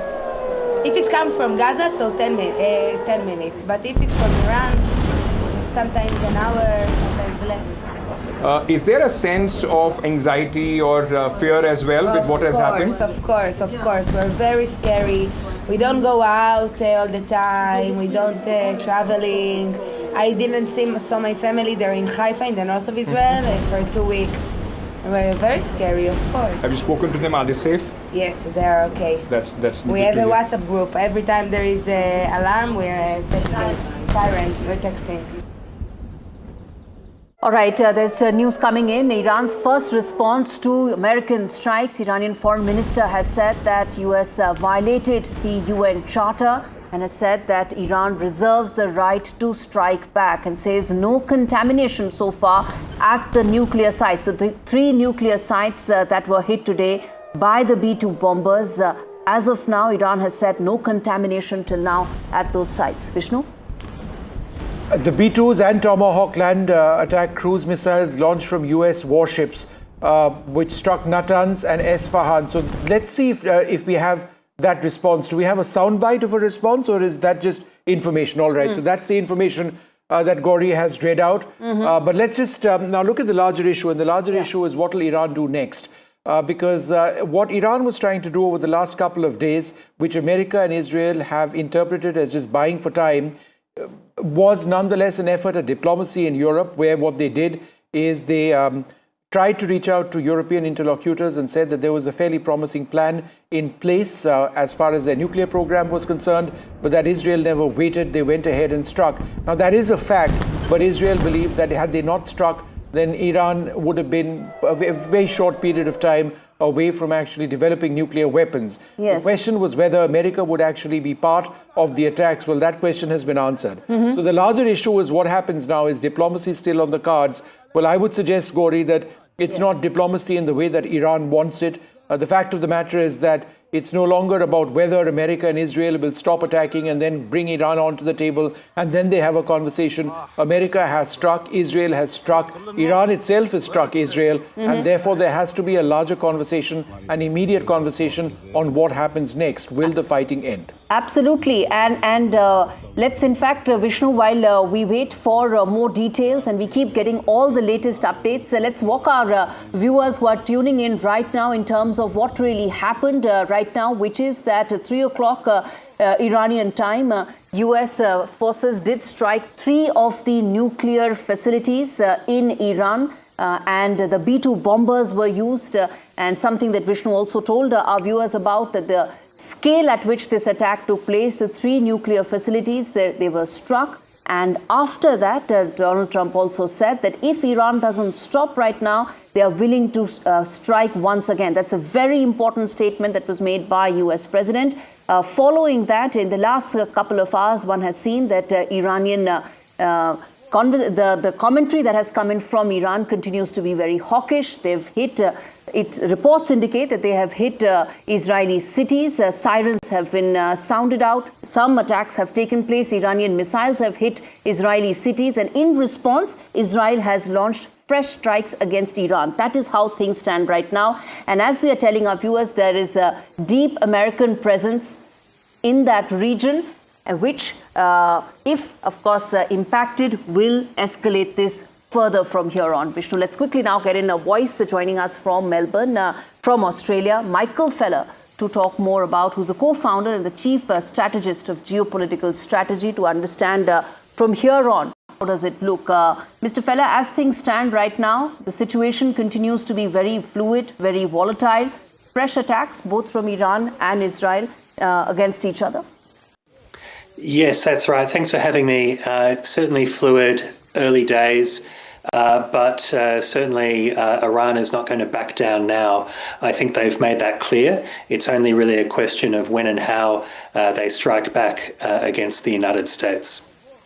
And that really does open up all sorts of options, because if it's ballistic missile attacks against American bases in West Asia and the Middle East, then A, Iran has a finite number of weapons that it can deploy, and B, that would be disproportionate. America considerably stronger than Iran is militarily. Therefore, what would that necessarily achieve? It's not about achieving something in a military way. It's about the Iranian regime is cornered, and certainly if they don't fear regime change externally from Israel or the United States, they would fear regime change internally if they don't act. So they're stuck in a situation where it's lose-lose either way, but there will be some form of retaliation, as there was retaliation, of course, to Israel when they first launched the attacks on 13 June. Mm-hmm. Mr. Feller, I'm just trying to understand, you were speaking about potential regime change. Do you believe that is actually the intention of America or of Israel? Because, the supreme Iranian leader, Khamenei, remains, a revered figure at one level. In Iran and in other parts of the Muslim world. That being the case, is that necessarily something that Israel or America would necessarily want to unsettle, or are they just essentially going after the nuclear facilities? I think it's one of those things where war can easily extend into mission creep very, very quickly. And whilst the initial intention of the war was to remove nuclear facilities, I think regime change has always been a potential outcome. And Netanyahu has, and Trump have essentially said that this could be a potential outcome. So whilst it's not an objective per se, it's definitely going into the calculus here. Mm-hmm. Okay, so a regime change possibility is also there. In fact, stay with us, Mr. Feller, because I want to now cut across to our colleague Shiv Arur, who's speaking to the Israeli ambassador live on NDTV. Let's cut across to Shiv. And joining us live now on NDTV, first and exclusive as part of our rolling coverage, is the Israeli ambassador to India, Ambassador Reuven Azar. Good morning, Ambassador. Thanks for being here on NDTV. My first question to you is, we've just heard and been reporting that Iranian missiles have hit different parts of Israel. There's a high alert across Israel at this point of time. The first retaliatory response from Iran after the US bombing earlier today. Your first words on that? Well, Israel is indeed attacked. We had a barrage of more than 25 ballistic missiles. Israelis are in shelters. We are hearing reports about several hits, despite the fact that the most missiles have been foiled. There happens to be some injured people, so we are bracing, and we are basically ready for this attack. It was expected. Israelis were directed to stay in shelters. We knew that this attack may come, and the government will have to decide what to do about it, how to retaliate and when to retaliate. Ambassador, how do you see this situation unfolding? I'd like to first ask you about the United States bombing of those nuclear sites in Iran. We've heard from your Prime Minister in Israel as well. Your reading, your understanding of these strikes by the United States? I think that the leadership of the President Trump has proven to be amazing. The President of the United States took an historic and bold move. The decision to attack the nuclear facilities, I think, is the right decision. It is a decision that not only defends Israel, it defends the region, it defends the world, and it saves us from nuclear catastrophe that was planned by this malign regime. So it started with an Israeli strike against those installations and against the second existential threat that was the ballistic missile threat. As a result of that, the barrages of missiles from Iran have decreased substantially. But now this American action is basically sending a message to Iran that if they continue with their aggression the price for the regime will be huge, and it remains to see whether the Iranians decide to retaliate against the American targets. I hope they don't. I think that it's very important to keep this conflict as narrow as possible. I think the Iranians now should come back to the table, should negotiate the dismantling of their military nuclear program and the dismantling of their missile ballistic program. Ambassador Azhar, my third question to you is, the Iranian government leadership has put the United States on notice. They've said no U.S. city, no U.S. citizen is safe. How do you interpret that threat? There are a large number of U.S. bases and military units spread across West Asia. Do you think Iranian attack on some of those facilities is a possibility as well now? Well, thankfully, Shiv, Israel has decimated and degraded substantially the Iranian capability to retaliate because their stockpile of ballistic missiles has dwindled because of the fact that we have taken all their air defenses and their capability to continue their aggression against the region has diminished. If you take into account that there is a huge American amassing of force in the region, I think it would be absolutely irresponsible, not only for the region, but also for Iran's and the Iranian people's interest, if the Iranians continue this aggression. I know you can't go into specifics, Ambassador Azhar, but I will still like to ask on the U.S. bombing, unprecedented bombing of 3 nuclear sites in Iran. It comes after, a wave of punitive attacks by Israel inside Iran. But during these particular strikes this morning by the United States, what role, if any, did Israel play and the Israel military, sir? As you've seen, Shiv, Israel in this Operation Rising Lion, has taken massive, action against all the nuclear installations of Iran.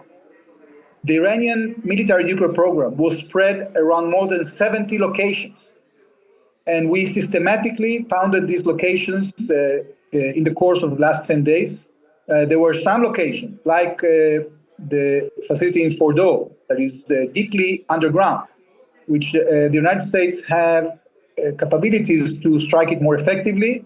That's what they decided to do. So you are seeing a massive Israeli operation with a complementary action by the United States to neutralize this existential threat for Israel and this terrible threat for the rest of the world. It has been, I think, a very effective action that was taken after decades of trying to convince the Iranians to avoid from this course of action. But unfortunately, they didn't take us seriously. I hope that the day comes in which they take us seriously and they understand that in their interest of the country and for the future of their government, they have to change policy and stop their campaign of aggression towards Israel, their attempt to create a hegemony in the region, and to pursue more peaceful policies. Just 2 more questions, Ambassador, before we let you go. One, do you see the possibility of more strikes on Iran by either Israel or the United States? There's also the question of the Iranian leadership, the Khamenei and others, that many experts believe to be unfinished business as far as Rising Lion is concerned. Well, Shiv, as much as we didn't agree to allow Iran to develop this double plan to exterminate us, we continue to be determined to defend ourselves. And if the regime doesn't understand the message and thinks that they can continue pursuing this, so probably our cabinet will have to make decisions to do more than just targeting the direct threats against us, and we'll have to take more action to hit the military infrastructure of Iran as a whole. As you know, Iran has many military targets that weren't hit yet, their army, their navy, many other capabilities, installations. So there is a lot for Israel to continue hitting if Iran continues to attack us.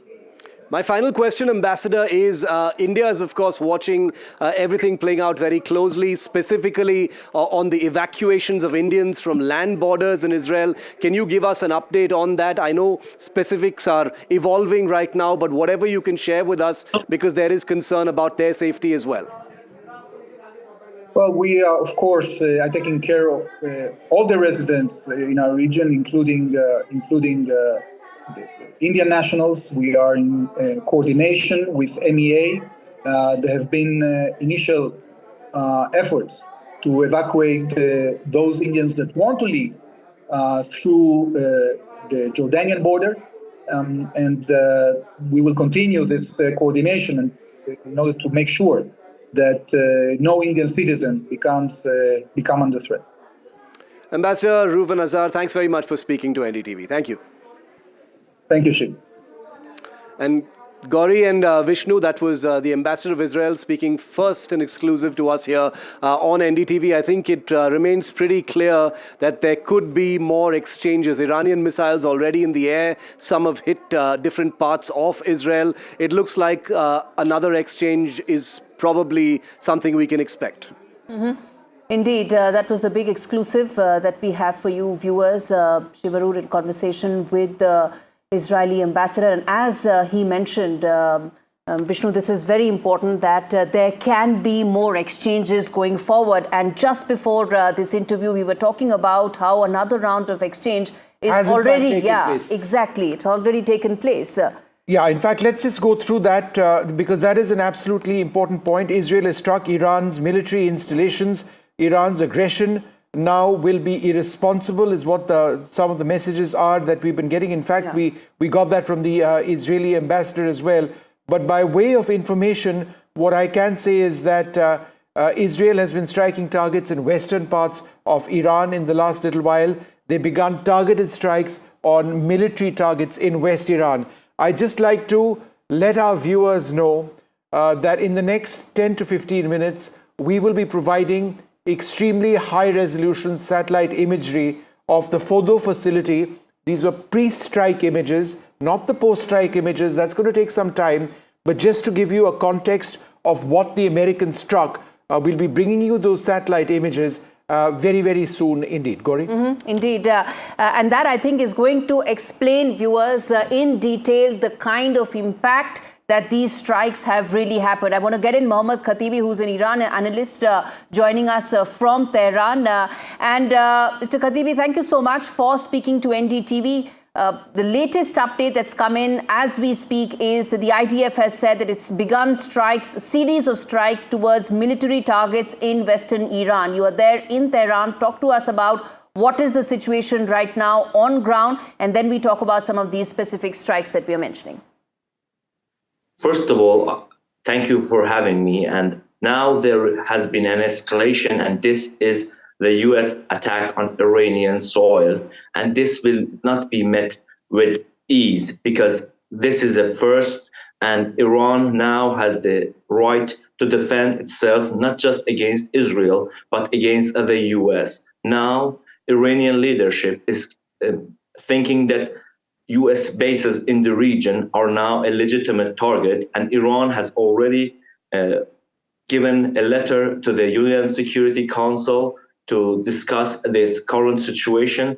And there is another point here. Now, Iran has no reason to be committed to NPT, and Iran can now pursue nuclear weapons, and Israel and the U.S. can't do anything about it because there will be in unknown locations. Other than that, US and Israel can't destroy the knowledge that gained by Iranians during these years. By killing scientists and killing military commanders, the knowledge can't be destroyed. And the structures, we don't know how Fordow site has been hit and if the operation was successful yet. Trump claims that it was a very successful operation, but we don't know yet because there is no imagery, and if only the doors were closed and the structure below is safe, or what happened, the whole structure is gone, we don't know that. And I don't think that anyone, especially the US, can decide that the whole structure was gone. Other than I that, would suggest, Iran Mr. Khatibi, that at this juncture, I think it's fairly safe to assume that the the sites have been taken out, and that Iran's nuclear program, and in terms of the plants themselves, it suffered a huge setback perhaps for several years. But I think the point that you are mentioning is important, that Iran needs to move away from the NPT, which you say you were committed to, and that Iran is now free to develop nuclear weapons one way or the other. Is that what you're suggesting? Yes, because now there is no reason for Iran to be in the nuclear commitments, because now there are no structures.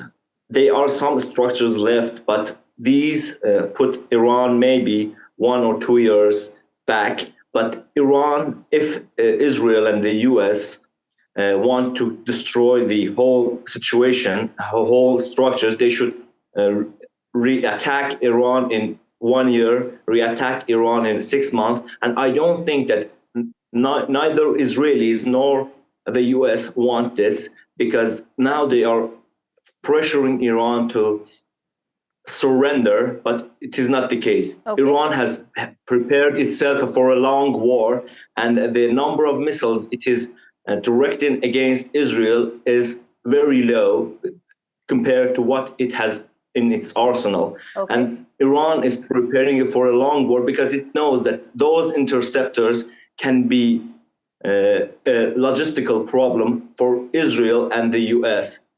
Those interceptors would, according to US estimates, I'm not an analyst of military, but they are saying that these interceptors will be a problem in 2 weeks, and Iran doesn't use all of its capabilities at once, and it's just firing 100, 200 missiles at a time, and this will continue. But Mr. Khatibi, my information and information that we've been tracking, obviously internationally, is slightly different.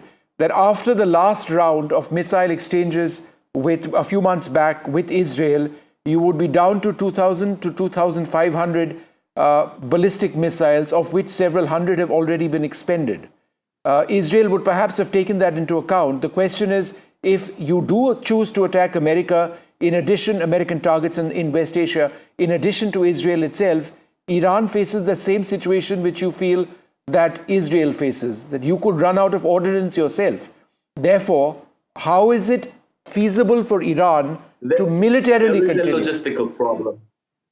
There is a logistical problem here for the US. We are located in the Middle East, but US doesn't. And US has bases that are in target and reach of Iran. Other than that, Iran is capable to close the Strait of Hormuz, which is not only a harm to the US, it is harm to the Europe and other countries in the world, and the oil prices may rise sharply. And this is a problem for the US, not Iran. No, it's a global problem, sir. It's not just a problem for US. I understand what you're saying. The Strait of Hormuz threat is not being made for the first time. For the whole world. Of course, for the whole world, yes, for the whole world, and those energy prices will shoot through the roof. It hasn't happened. Those threats have been made several times in the past, and that could actually be unprecedented. I'm going to leave it there, Mr. Khatibi. I want to now go across to my colleague Aarti Krishnan, who's joining us as well, to talk about what could really happen. We are talking about what could be Iran's next step, and as you know, Vishnu, even the guest was mentioning that it's not going to really derail the Iranian program. There could be a thought within Tehran as well that let's double down on it. That's one of the scenarios that the guest was talking about. What could those be? Let's get an Aarti to decode that for our viewers. Absolutely. So there are a lot of scenarios that could perhaps play out, right, in terms of US's reaction, Iran's reaction, and apart from that, the fallout on the economy as well. The first scenario is that Iran launches missile strikes on US bases in the region. Now, this is something that experts are expecting as well, saying that Iran perhaps would not back down, although Iran has limited options.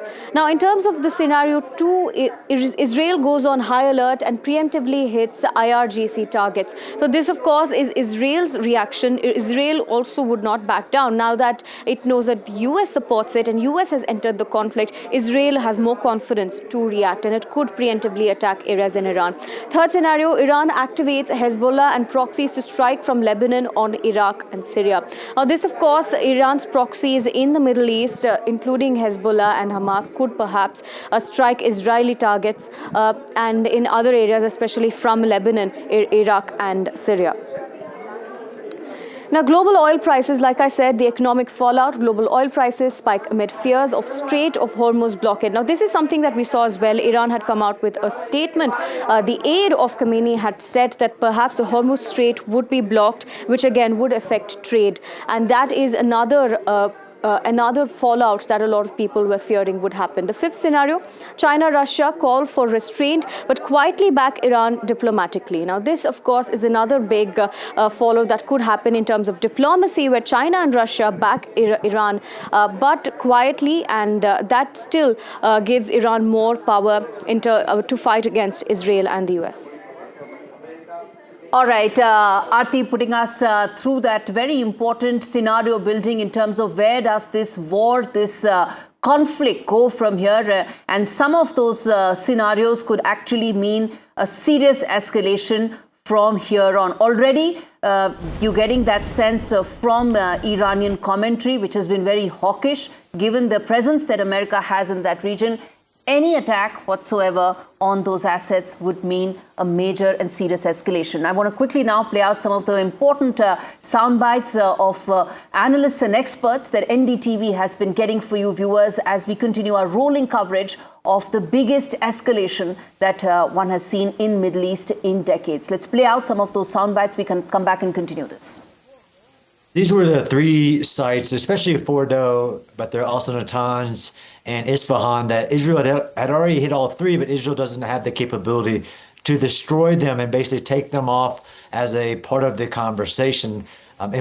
We know that we just saw reports that 6 bunker busters, probably the massive ordnance penetrators you just talked about that can penetrate over 200 feet, and most likely more than one, was done to ensure that these sites were destroyed, these nuclear enrichment sites were destroyed, and that President Trump is honest when he says now is the time for negotiations. Iran is likely to do as a response, as a retaliation. And my chief concern is actually a cyber attack on the United States, likely starting with Israel, but also with the United States. For a long time, we have heard warnings about sleeper cells, Iranian agents, Hezbollah, other groups that may be here based in the United States. But right now, I have been reaching out to relatives and to friends and other connections and urging them to have cash on hand, because there may be attempts to shut down the banking system or to reach out to other infrastructure here in the United States. I mean, we obviously saw this coming. Israel had completely dominated Iran when it comes to their capacity to defend themselves, but they could not get to the depth in these facilities to really do damage to the nuclear program. That required a specific type of munition, a massive ordnance penetrator, specifically the GBU-57.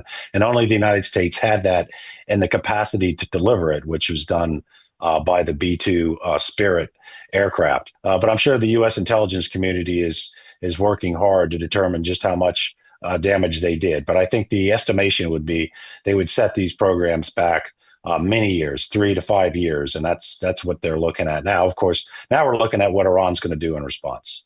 This is definitely a step in the wrong direction, to put it lightly, for obvious reasons. Because we've seen the Islamic Republic make countless statements that if the United States enters this conflict, which is now a war, that they will escalate their attacks on U.S. bases throughout Europe and also throughout the Middle East, particularly sites that are located in the Middle East. If Iran does that, then we start seeing other countries enter this conflict, which then is going to escalate this into a regional war and, God forbid, a world war, because then we also have China and Russia that have put out statements asking for de-escalation, asking for diplomacy. All right, viewers, we've been telling you about the B-2 bombers. Let's now tell you about the Tomahawk cruise missiles that were fired at two of those nuclear sites, Natanz and Isfahan. Aarti taking us through the details of what these cruise missiles are all about and the kind of impact that they are capable of, which they did strike at these nuclear sites. Over to you, Aarti. That's right. Let's take you through the second-by-second breakdown of how the Tomahawks attacked. So, T+0 seconds, Tomahawk cruise missile launched from LA or Virginia. This is the first point. And of course, we're going to take you through the second-by-second breakdown of how the strike took place. Submarines were launched in northern Arabian Sea. And this, of course, took place. And as far as the timing is concerned, we're taking you through the first couple of seconds. In T+5 seconds, the missiles clear launch tubes and ignite booster engines. And then, of course, in T+15 seconds, missile breaks the water surface. And from there on, again, it begins the low altitude cruising. And from there on, in T+60 seconds, missile level is out at the terrain-hugging altitude. That is, of course, right above ground. And T+300 seconds, guidance systems activate mid-flight corrections. This is what took place in T+900 seconds. The missiles enter Iranian airspace. Then, of course, missiles guided to fly below the radar coverage. This, of course, took place in T+900 seconds. And T+1200 seconds, missiles split course to target nuclear sites. This was, of course, how the attack took place. The final target acquisition was through onboard sensors in T+1500 seconds. In 1530 seconds, the missile strike target with precision. This was the final few moments of the attack, with the secondary explosions detected at the nuclear infrastructure in T+1600 seconds. T+1800 seconds, the satellites pick up fires and structural collapse and signal disruptions in the nuclear sites in Iran. Remember, 3 sites were attacked in Iran. T+1800 seconds, the satellites had picked up fires, the structural demolitions that took place, collateral damage that took place in these nuclear infrastructures. All right, Aarti, putting that into perspective, into the kind of impact that Tomahawk cruise missiles had at the nuclear sites which were bombed by US. Viewers, if you're tuning in right now, this is the biggest global news, and NDTV has been at the top of it, getting you every aspect, every detail first. And with all perspective here, we're going to slip into a very short break. Our rolling coverage of the latest escalation in Middle East continues. America is now walked into this war between Iran and Israel. It has bombed 3 nuclear sites. We're going to slip into a break, come back on the other side, talk more about the latest developments that are unfolding. And we're also going to try and connect with our reporter, my colleague Ankit, who's getting us details from ground zero. Stay with NDTV for all those and more.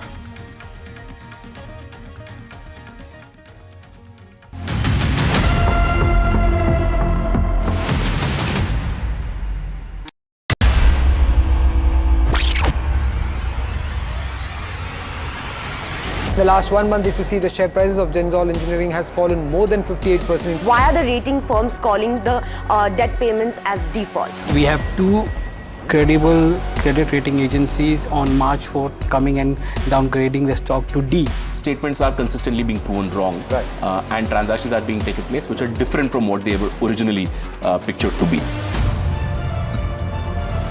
The company claimed it would roll out 6,400 electric vehicles. But what it has rolled out is a shocking scam. Funds meant for the project were funneled allegedly back to the promoters, the Junkie brothers. What did the money buy? Not EVs, of course, but a lavish flat in Gurgaon's luxurious DLF Carmelias.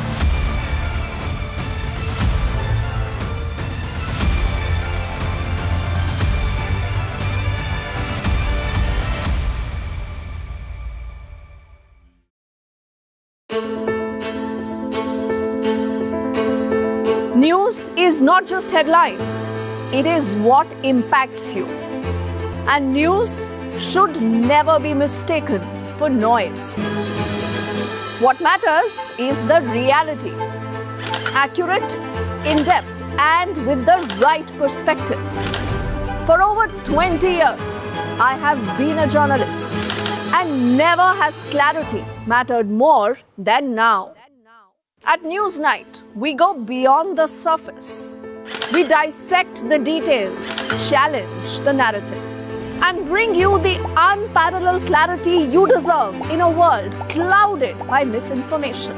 We are bold, we are direct. Newsnight, for the news in your interest. Only on NDTV 24/7. Why was there a hurry? Was it the government that was in a hurry? I don't want to blame anyone. Joining us today here in the NDTV newsroom. Government cannot walk away from this responsibility. Cricket is religion of sort in this country. Would you like to comment on what happened? What is the condition of the injured at this point? How many people died? What exactly happened? You have lost your daughter.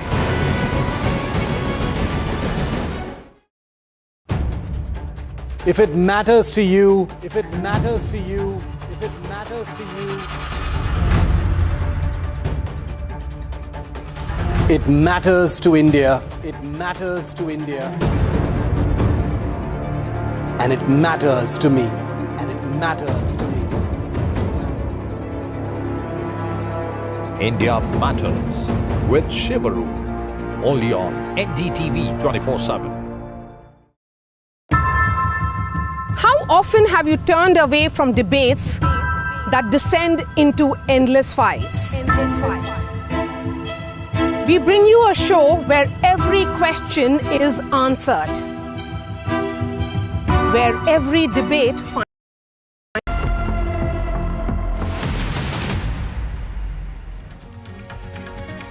Welcome viewers, you're watching NDTV's rolling coverage of the West Asia crisis, which has escalated after US President Donald Trump bombed 3 nuclear sites in Iran. What will be the way forward? What will be the future in terms of this conflict? We get you all the details and updates, but first up, the headlines at noon this Sunday. United States makes a direct entry into the war with Iran, bombs 3 top Iranian nuclear sites. Israeli Prime Minister Benjamin Netanyahu calls it a pivot in history for the Middle East.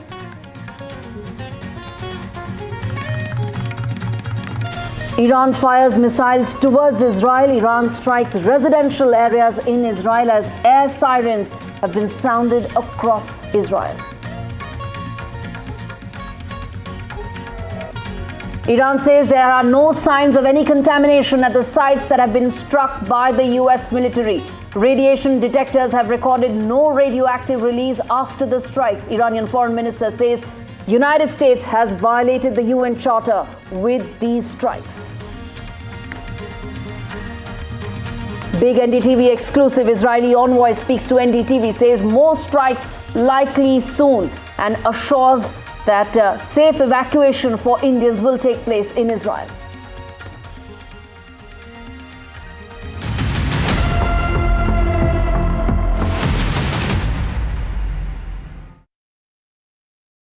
Viewers, if you're tuning in right now, there has been a big escalation in the Middle East conflict. United States has directly entered into the Iran-Israel war. Donald Trump has gone where no US president has gone till now. Stealth bombers have been dropped on Iranian nuclear sites. 3 Iranian nuclear sites were bombed by US and the US president went on to say that these strikes were excellent, and if Iran chooses to retaliate, then more will happen. When he mentioned retaliation, he was of course talking about the American assets, deep American assets that remain present in West Asia. But since those attacks by America on Iranian nuclear sites, there has been a fresh round of strikes by Iran on Israeli cities. And there has been a retaliation that has come in from Israel as well. I want to first cut across and get in my colleague Mohammad Ghazali, who's joining us live for more on this. And then we'll try and connect with Ankit as well, who is in Tel Aviv, to get us what's really happening on ground zero. As I said, fresh round of escalation and strikes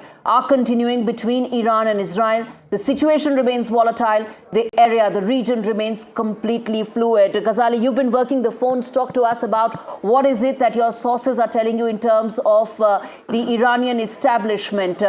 Ideally, one would have imagined that there could be some cessation of hostilities, but that doesn't look the case right now. What are your sources telling you? See, first thing that the US launched its attack overnight, and Iran was informed about it, that there were two war goals. One, to denuclearize Iran, to dismantle the entire nuclear infrastructure in Iran, as well as change the regime. But US has contained itself with just one war goal, that it had launched the attack, conveyed to Iran in prior that we are going to dismantle the nuclear enrichment facilities, but we are not going to go for any regime change operations. The regime change operations obviously hints towards the assassination of top Iranian leader, Mr. Ayatollah Khamenei. This is somewhere which shows that US has still opened the back channel talks with Iran.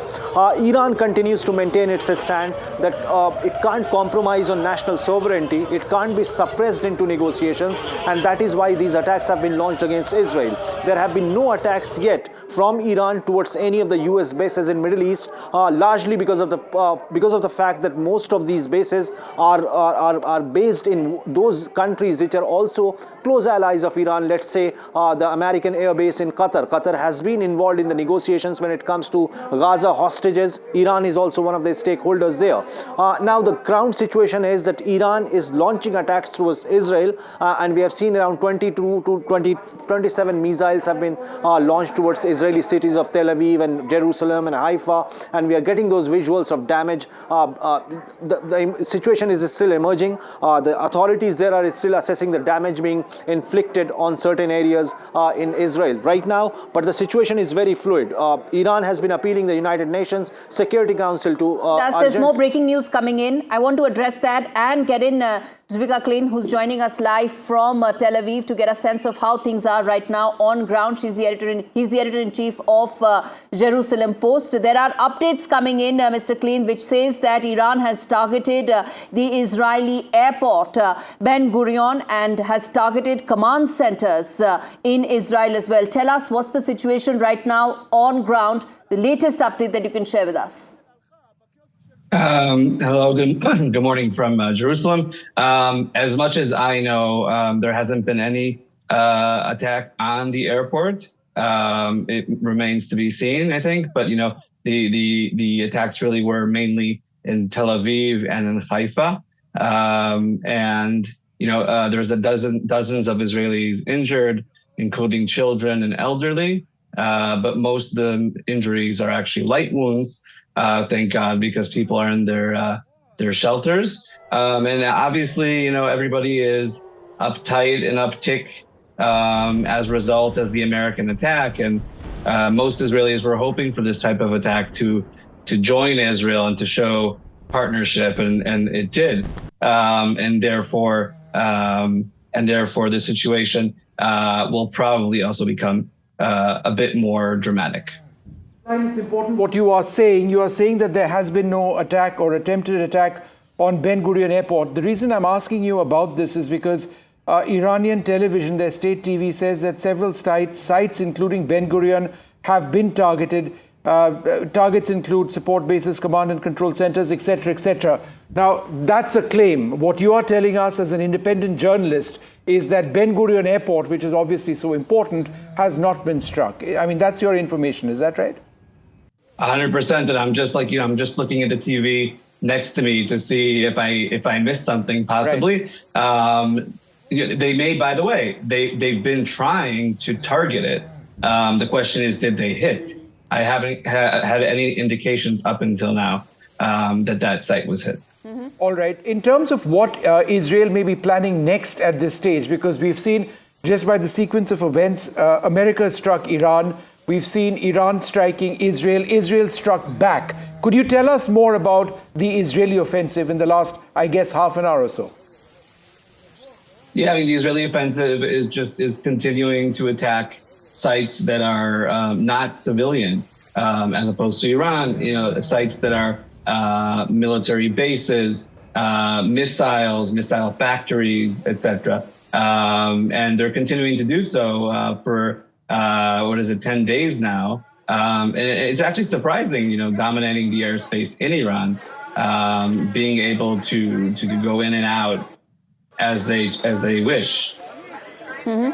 There are some videos and visuals we are putting out right now for our viewers to see. As per the Iranian state television, that is Press TV, They say that this is the kind of impact that the Iranian missiles have had on several Israeli cities, that we are putting that out. This is as per the Iranian state broadcaster. I want to understand from you, sir, that what is the kind of damage right now that has taken place in Israel, because IRGC has said that long-range missiles are now being used against Israel. Does this indicate a willingness to escalate this further? Where do you see this over the next 24 to 48 hours? So first of all, I mean, the footage you're showing at the moment is definitely actual footage, and that is the type of ruins we are seeing in different cities across Israel. Luckily, because Israel is able to shoot down many of the missiles or the drones coming, so there are not as many of them landing.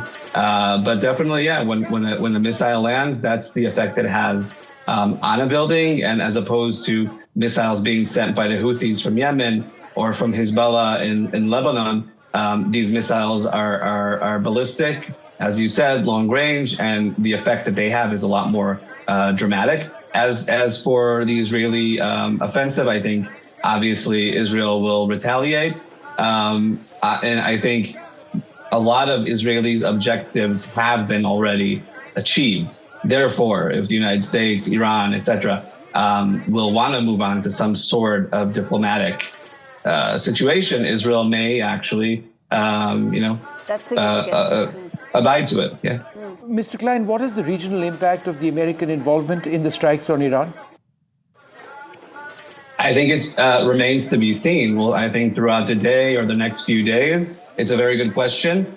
There could be so many implications on this attack, and the Middle East is so fragile and so tense. It could have effects on Jordan, on Saudi Arabia, on the Gulf countries. So it really remains to be seen, because some of these countries, Muslim countries, Arab countries, speak out against Israel publicly, but behind the scenes are actually happy that Israel is attacking Iran. So the question will really be how this will affect those countries, and definitely the moderate Muslim countries that have very important and strategic ties with the United States. Now that the United States is joined in this attack, I think their criticism will be a bit more mellow. Mr. Klein, we've seen direct Israeli attacks on Iran. We've seen direct American attacks on Iran as well. But one of your biggest concerns has obviously been proxies of the Iranian state, which is why we've seen the attacks on Gaza, which is why we've seen the attacks against Hamas to the north, which is why we've seen, your attacks against targets in Yemen as well, the Houthis. Is it your real concern that as we move beyond, the military strikes, that threat of terrorism remains a far more, perhaps even deadly or dangerous or pervasive, persistent threat against the state of Israel? I mean, I think, that threat still is there, and that's why Israel is still operating in the relevant countries, and Israel is not enjoying any of this, and nothing that has been done is the IDF wants to do actively, but we see this as a war of survival. We had our War of Independence in 1948, and really now it's kind of the revival of our nation after October 7th, 2023, being attacked from 7 different fronts. Such a little country, it's not easy. And therefore, Israel is continuing to do these operations in all these countries. And if Iran would, agree, or if the IRGC would agree to convince the proxies or stop funding the proxies, etc., obviously that would have a positive effect. Yes. We don't see that happening. They keep on threatening. Mr. Klein, you mentioned that some of the objectives of Israel when it started these strikes have been met. But there is a lot of hawkish commentary that's also coming in from Iran. There are some experts who feel that this could expedite the program once again, no matter how many nuclear scientists that may have been eliminated, no matter the setback that may have taken place through these entire nuclear program. But how do you view that, given the fact that several Iranian commentators feel that it could expedite rather than slowing the program further? Yeah, definitely. I think that's definitely a scenario, and I hope it's not a realistic one, but it could definitely be a realistic scenario. But, the other direction would be, some sort of instability within Iran, and the Israeli government isn't actively trying to change the regime in Iran, but definitely since this regime has taken place, its hostility towards Israel has been huge and deadly, and thousands of Jews and Israelis around the world, including in Israel, were killed because of these hostilities and because of this extreme element that they represent. So if this continues, if the regime were to be threatened, that could possibly be a positive outcome, but obviously it could also be a negative one. And Mr. Klein, stay with us, because I want to now go across to Vishnu to talk about the kind of impact that this could have in terms of the strikes on ground. But before that, Mr. Klein, one more question I want to ask about is the regime change. It was being mentioned repeatedly that regime change could be one of the goals of Israel. Do you still see that right now, given the fact that it could have widespread ramifications for the entire region, and the supreme leader enjoys huge popularity in large parts of Iran? So nobody will say it publicly, and I think Israel also is very careful, hopefully doing so and speaking about this. It's definitely something I think that most Israelis would like to see. But also most Israelis don't understand, including myself, don't understand enough of the nuance and the sociology, etc., within Iran, within the Iranian population. So, I think definitely there is some sort of will for that to happen. And again, this is a leader that threatens the existence of Israel. It's not even saying, "Oh, we're going to attack Israel." Every morning, the supreme leader Khamenei will tweet or speak out and say that the state of Israel should be wiped out off the map. We've seen plans for him to do that. So therefore, obviously, deep down inside, Israel wants to see him go. All right. That was Mr. Zveka Klein of the Jerusalem Post, editor-in-chief, talking about whether or not the main or key objectives of Israel have been addressed or not. As we speak, viewers, what's flashing at the bottom of your screens right now is a world leader's response to the present escalation in the Middle East. UK Prime Minister Keir Starmer has responded to this. He's put out a post saying that Iran's nuclear program is a grave threat to international security. Iran can never be allowed to develop a nuclear weapon, and the US has taken action to alleviate that threat. Remember, just days ago, the G7 statement that came in also talked about how the Iranian nuclear program is a huge threat, and they completely support Israel. This was ahead of the G7 summit, and now after the attack that has taken place, the US bombing the 3 nuclear sites of Iran. This is the first statement that's come in from the UK Prime Minister, calling for diplomacy, backing American strikes against Iran, and saying that US has taken action to remove the Iranian nuclear threat, and says that Iran must come to the negotiating table. Talks have been going on. Remember, there was one that happened a few days back, on Friday itself, 48 hours back, in Switzerland, but those have not made any progress whatsoever. The Switzerland talks also ended without any progress. The international community continues to ask Iran to come back to the negotiating table. All right, let's now turn attention to what we were talking about. What is the kind of impact, the damage that we are talking about? Maxar images tell us the best, and Vishnu is the best person to decode that for us. All right, but I'd just like to clarify that these are pre-impact images. The post-impact images might take several hours to process. However, what I'd like to do is explain to you exactly the site in very high resolution imagery that the US struck today. There were 3. There was Esfahan, Natanz, and Fordow. The Fordow site is the critical one because, as I will show you now, it's been carved into a mountain site. So let's just zoom in to this particular image. What you see over here is this undulating structure is in fact the entire plant itself, the nuclear reactor, a lot of it is underneath this. And the image that you see here from the 19th of June actually shows a number of vehicles lined up in the near one of the entry points. There are multiple entry points into this facility, which is largely underground, as we've mentioned. So that's one image. Let's go to another image. It'll give you a clearer idea of the lay of the land. And this is the exact terrain that we are talking about over here. Let's focus on this area. You can see this entire hillside. And this is where the Americans likely struck.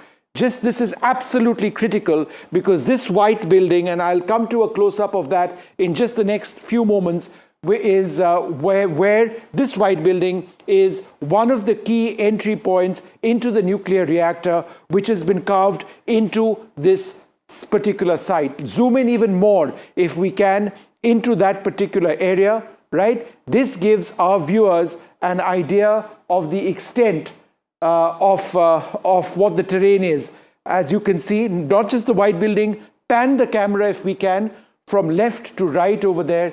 This gives you an idea, as I mentioned, of the terrain. It's been carved, Fordow, into this, which is why the US had to penetrate this with bunker buster weaponry, very, very high powered ordnance as well. Additional facilities perhaps up there, but it's this site which is critical, which is why we're going to go to the next image, which shows you exactly what I'm going to talk about. So remember that white building that you saw in the previous picture? This is the white building. There is an artery of roads which lead into this. This leads into the underground structures, which you cannot see. This is a uranium enrichment plant. The Americans would perhaps be worried about this being the area where nuclear weapons were potentially being developed. There is an artery of roads that you can see leading up to that one entry point over here. This is another building that you see a little further up over here. But again, you don't see any overt structures. You don't see any chimneys. You don't see any buildings, because Fordow has been carved into the ground. And this is one of the main areas where people enter. There are further entry and exit points over here. Zoom in where my finger is. It's actually two further entry points. An entry point into the mountain over here, and another entry point over here. I'm just wondering if we can go to the previous image, because these pictures tell so much. If we go to the previous image, then it'll give you a clearer idea of the terrain over here. This is a close-up of that area which America struck. If possible, we can go to the previous image. All right, we'll have that image, but before we go to that, here are two further points over here. Let's zoom in over here. This is a tunnel entry that you can see, a tunnel entry into the mountainside. There are multiple points which go into the mountain, under which the hillside, the feature, the rugged feature, inside which this nuclear plant in Fordow has been located. What the Americans were doing is looking to penetrate structures like this using the GBU-57 weapon, which is a 30,000-pound bomb. It penetrates through the surface of the mountain over there and incinerates or takes out whatever there is underneath. So the previous image, right? Okay, let's go to the next image, not just this image, but this, right. This is the key picture. And I think let's focus on this. Sony, would you like to focus on this as well? I'd get both the cameras over here to focus on this terrain. Now, what was I talking about? I was talking about this white building, right, which you saw a few moments back. I was talking about entry points. These are the entry points that I spoke about, and these were the next set of entry points as well. Zoom out a little bit to where my hand is, right? So you can see two entry points over here. You can see two further entry points over here, and that white building. And again, if we zoom out just a little bit more, you can see that in terms of Fordow, this entire area gives you an idea of how hilly the terrain actually is. I mean, that is what America was trying to get into to actually strike this. So that's what gives you an idea, Gauri, of what America struck. One of the three plants nuclear facilities, I should say, that they struck. Absolutely, and that tells you the heavily fortified nuclear facility that was bombed by America. And one of the 3 sites that were bombed by US. And as Vishnu was telling viewers right now, that those images tell you the scale at which the bomb would have hit the facility, how heavily fortified that entire facility is, how deep into the ground it is, and the hilly area and the region in which it is actually located. Now I'm going to try and connect with our colleague Ankit Tyagi, who's reporting for live from Tel Aviv. He's there where some reports are coming in that Iran has fired 2 sets of strikes there. Air raids and air sirens have been going up in several cities in Israel, and that includes Tel Aviv, Jerusalem, and several others. And I'm told Ankit joins us live for more on that. Ankit, first of all, take us through what's really happening right now on ground. Reports are suggesting fresh strikes by Iran. Tell us more. Okay, what I can tell you at this moment is that one of the site of attack is where I'm headed to. If you give me a moment, we will get out of the car. Earlier, there were 27 of these missiles which were lobbed towards Tel Aviv, Jerusalem, and Haifa. Can I just request you? I'll just be joining you in just a moment. Just give me 2 minutes so that we can just try and get out of the car and the place where actually the strike has taken place. Just give us a moment when we are back. Absolutely, we're going to give you that minute when you try and connect with us from the exact strike. Yeah. The story on the screen actually does tell a real story. The fact that sirens. You've got sirens, and let's just listen to that audio from Ankit's camera if we can. Yes. This is now the second wave of attacks launched by Iran against Israel. Right, there was an all clear earlier on, but there has been damage on the ground that you can see in the Tel Aviv area, apparently other parts of Israel as well. This is one of the most intense Iranian attacks that we've seen. Now, several of the Iranian missiles have been taken out by Israeli interceptors, but there has been significant damage as well, which has been reported. This is, as I understand it, fresh footage which is coming in. In the Tel Aviv area, a building has been destroyed. There are homes nearby which have been destroyed as well as a result of the impact of one of the Iranian ballistic missiles coming in. There has been an active battle of interceptors versus incoming ballistic missiles. And it's now the second time that we are seeing, it's for the second time that we are seeing air raid or hearing air raid sirens and seeing people potentially being told to get into bunkers at this stage. We'll get NDTV's Ankit Tyagi up in just a little while from now. Yeah. Okay, let's go back to Ankit. Ankit, we are with you right now. You're live on air. Go ahead. Yes. Vishnu, so as I was telling you, we're trying to make our way to one of the areas which has been hit in Iran. This is in fact the area where one of the buildings was impacted. You will see a lot of emergency services vehicles while I am moving at this moment, going closer to the building where the attack took place. Now, what we have been told is that 11 people so far have been injured in these attacks, and we are also been told that since the morning when the airstrikes took place in Iran by the United States of America, it has been in fact declared that people in Tel Aviv, no government offices, school, colleges of any nature are functioning at this moment. Okay, I think you can now see a lot of these emergency services vehicles. So we are trying to in fact make our way nearer to the place where this incident did take place. And this is in central Tel Aviv, and we are moving in fact there some fire services vehicle as well that you would see on your screens at this moment. Remember, all that happened did happen just about half an hour, about an hour and a half ago.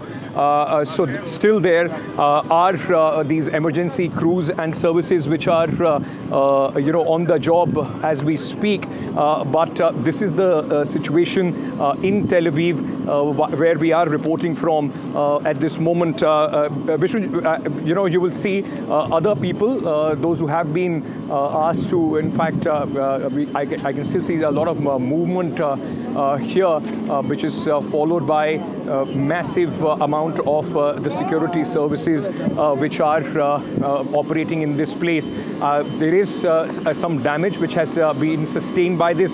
That is why you would see some earth-moving vehicles also on your screens. What I'll do, Ricky is with me, so I'll just try and ask her what area exactly are we in. Ricky, what is this area that we are in at this moment? Ramat Aviv. It's in northern Tel Aviv, the area of the university. So this is the area near the university where this impact has in fact taken place. And what I will do, I will just show you behind me that the area where this. Okay, so we'll just. I can show you around here. In fact, at the time of impact when this would have happened, you can see some damage which has been sustained to these places. There is glass shattered all around. It's a civilian area near the university where the impact took place. There is glass shattered all around. This lady is also. Were you here when the attack took place? Are you injured? A little bit, yes. What happened? You got cut by the glass? Yeah, I cut by the glass. I was cut by the glass. Flying shards, right? I mean, when it broke. So, this lady was here when this attack, in fact, took place. And what I will show you, those shards of glass that you can see all around at this moment. So this is one of the areas where the impact has taken place. There are shops around in this area, and we are near the university. And on the other side, you would also see, the work going on as far as the security agencies and heavy earth-moving vehicles also there. That's the building where I can also see broken glass all across where we are reporting from, which is now being completely shut off. Okay, what I will do, I will just ask Ricky to just show you on the floors, the higher floors of that building behind me, that you would see some damage as far as the building is concerned, some broken windows in that building as we speak. So this is the civilian area where this impact of the attack happened just a short while back. Massive security also. I can see some people in fact moving with their baggage possibly to some safer places, but at this moment this is the situation here in northern Tel Aviv, and where we are reporting from that the civilian areas have been damaged now as soon as the attack happened, and this is how quickly the emergency services have reacted to this. I can see a bank. This is a bank building, and where you see the flag of Israel, the entire glass, it has been shattered there. It's completely broken because of the impact, and right now the cleaning crew is here. They are trying to clean this entire area up. We are bringing to you this news report right from northern Tel Aviv, and this is the capital city where the impact has in fact taken place. We have behind me, you can also see the entire cleanup which is going on as we speak. This is a bank which has been impacted in this, and all around as well. There are security agencies, people, those who are in fact trying to assess the whole situation. I've seen a lot of people from this very building moving out. I'll show you again the building which has sustained some damage. You will see various floors from top to bottom where this kind of damage has taken place.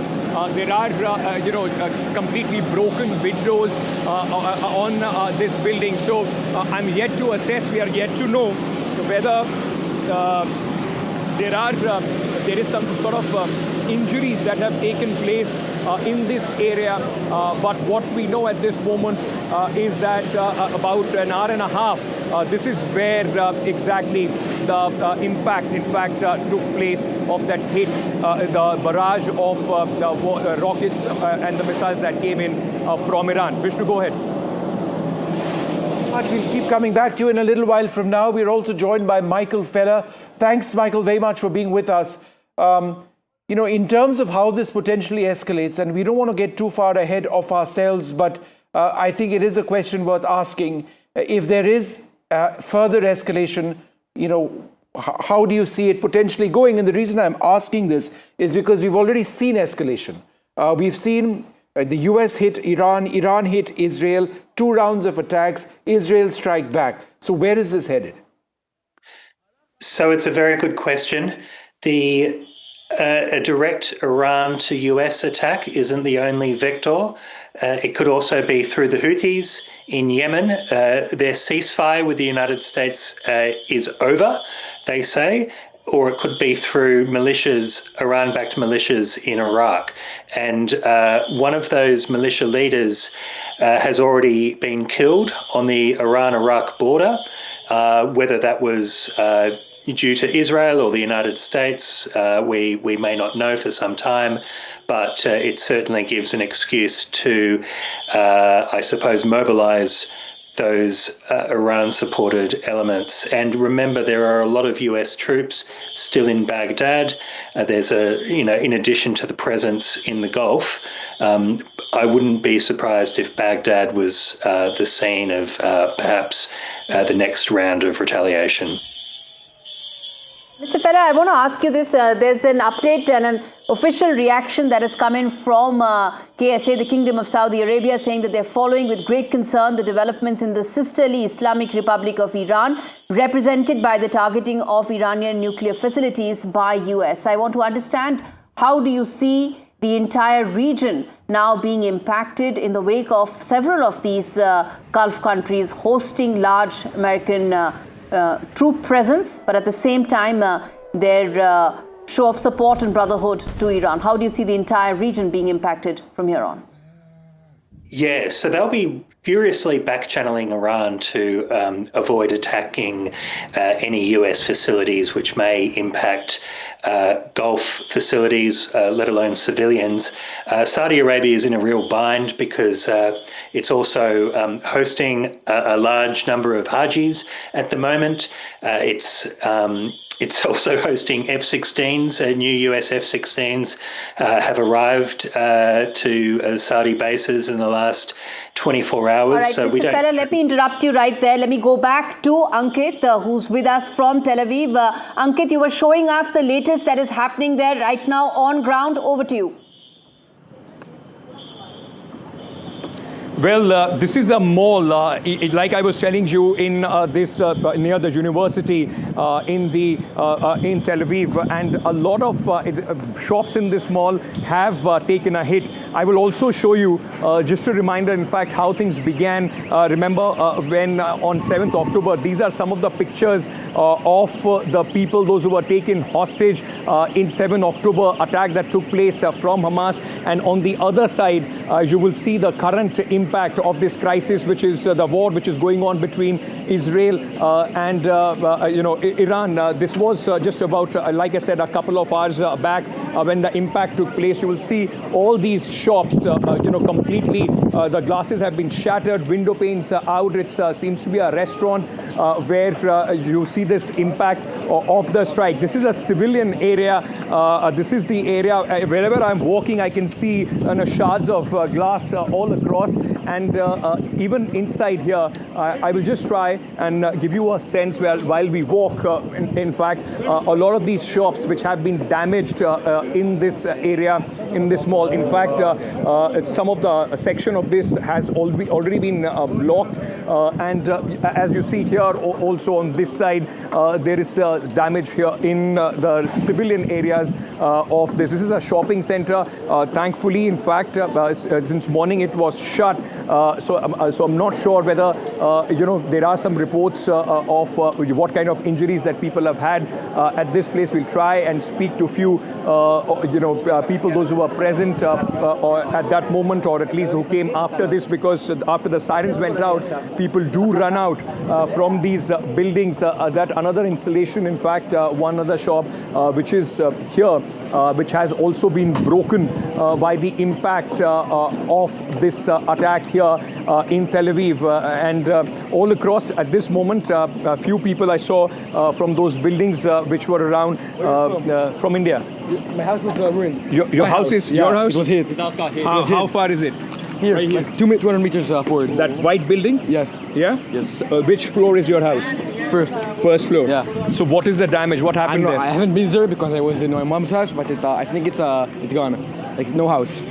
So where are you staying now? At my mom's house. At your mom's house? Yeah, I do. So what do you have to say about what has happened now? Do you think after America has, bombed places in Iran, do you think the war will stop, or do you still fear I think that there will be more rockets, and it will be harder to for us. The Iranians will attack us harder. Negotiations, though. I think there's going to be negotiations now. Yeah. I don't think Iran wants to fight the USA. Yeah, that's it. I think. Is there fear with you guys? I mean, your house has been damaged. I don't feel so We're much. kind of used to it. We're used to it. We're okay. All right, thank you for speaking to me. All the best. Where are you from? From India, Delhi, New Delhi.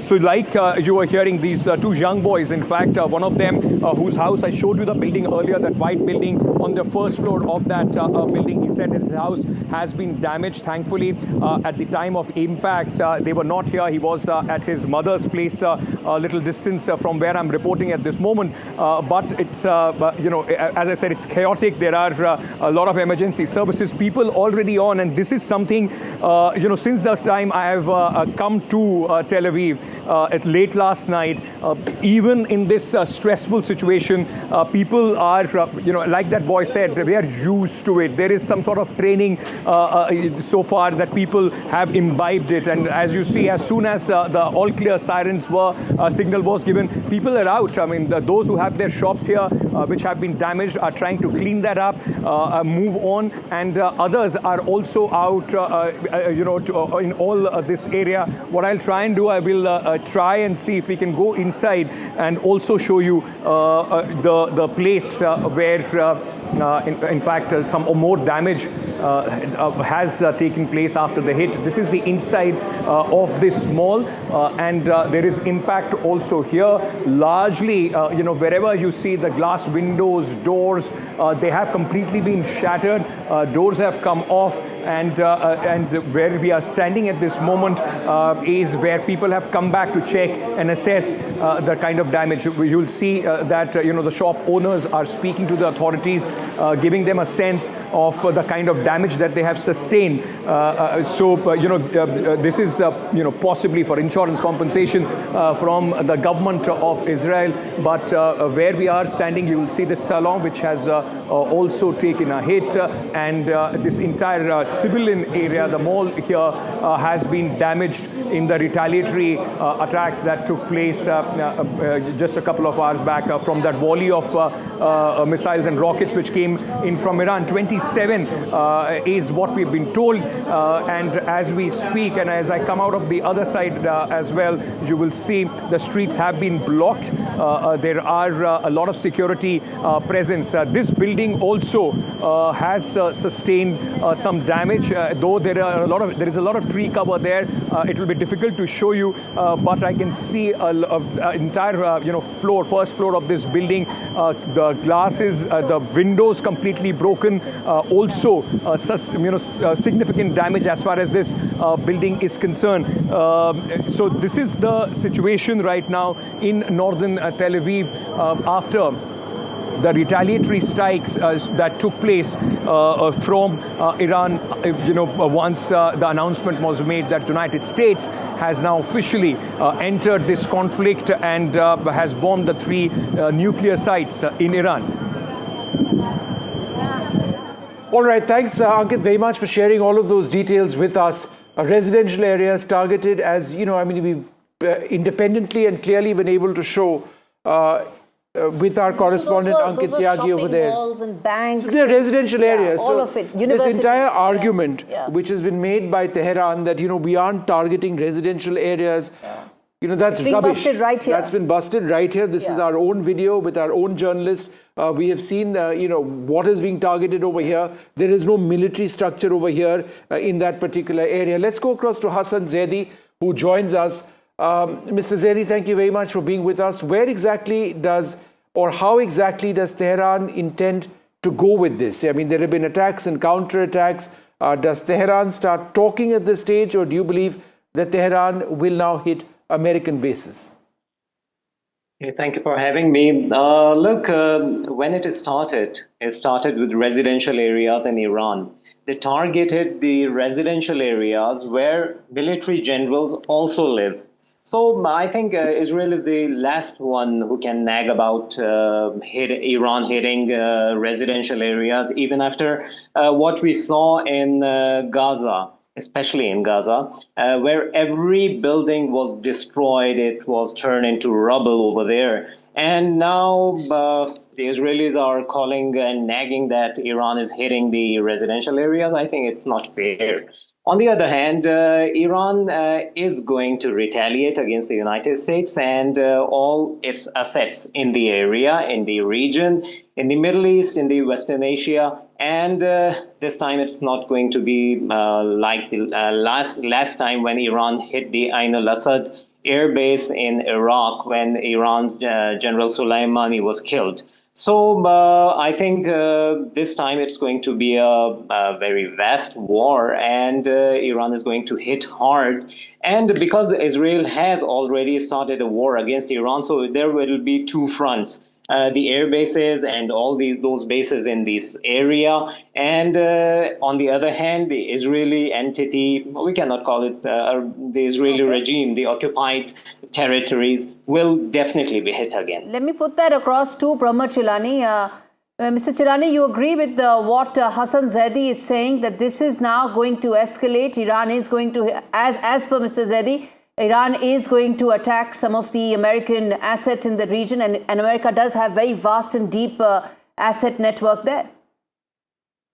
Given the US-Iran military asymmetry, Iran would be wiser not to take on the US directly, but rather take on the US indirectly through insurgent attacks, through proxy attacks, and by other means. But it's clear that by dragging the US into yet another Middle East war, Trump has entered a dangerous phase for US and for the Middle East. It has direct implications for India. We should not forget that for India, the US-Israeli war against Iran carries greater implications than even the Ukraine war. Iran is located barely 500 nautical miles from India. From Israel, Iran is separated by buffers like Syria, Jordan, and Iraq. Iran straddles the key energy routes for India, and any disruption of those energy routes will have a severe impact on the Indian economy.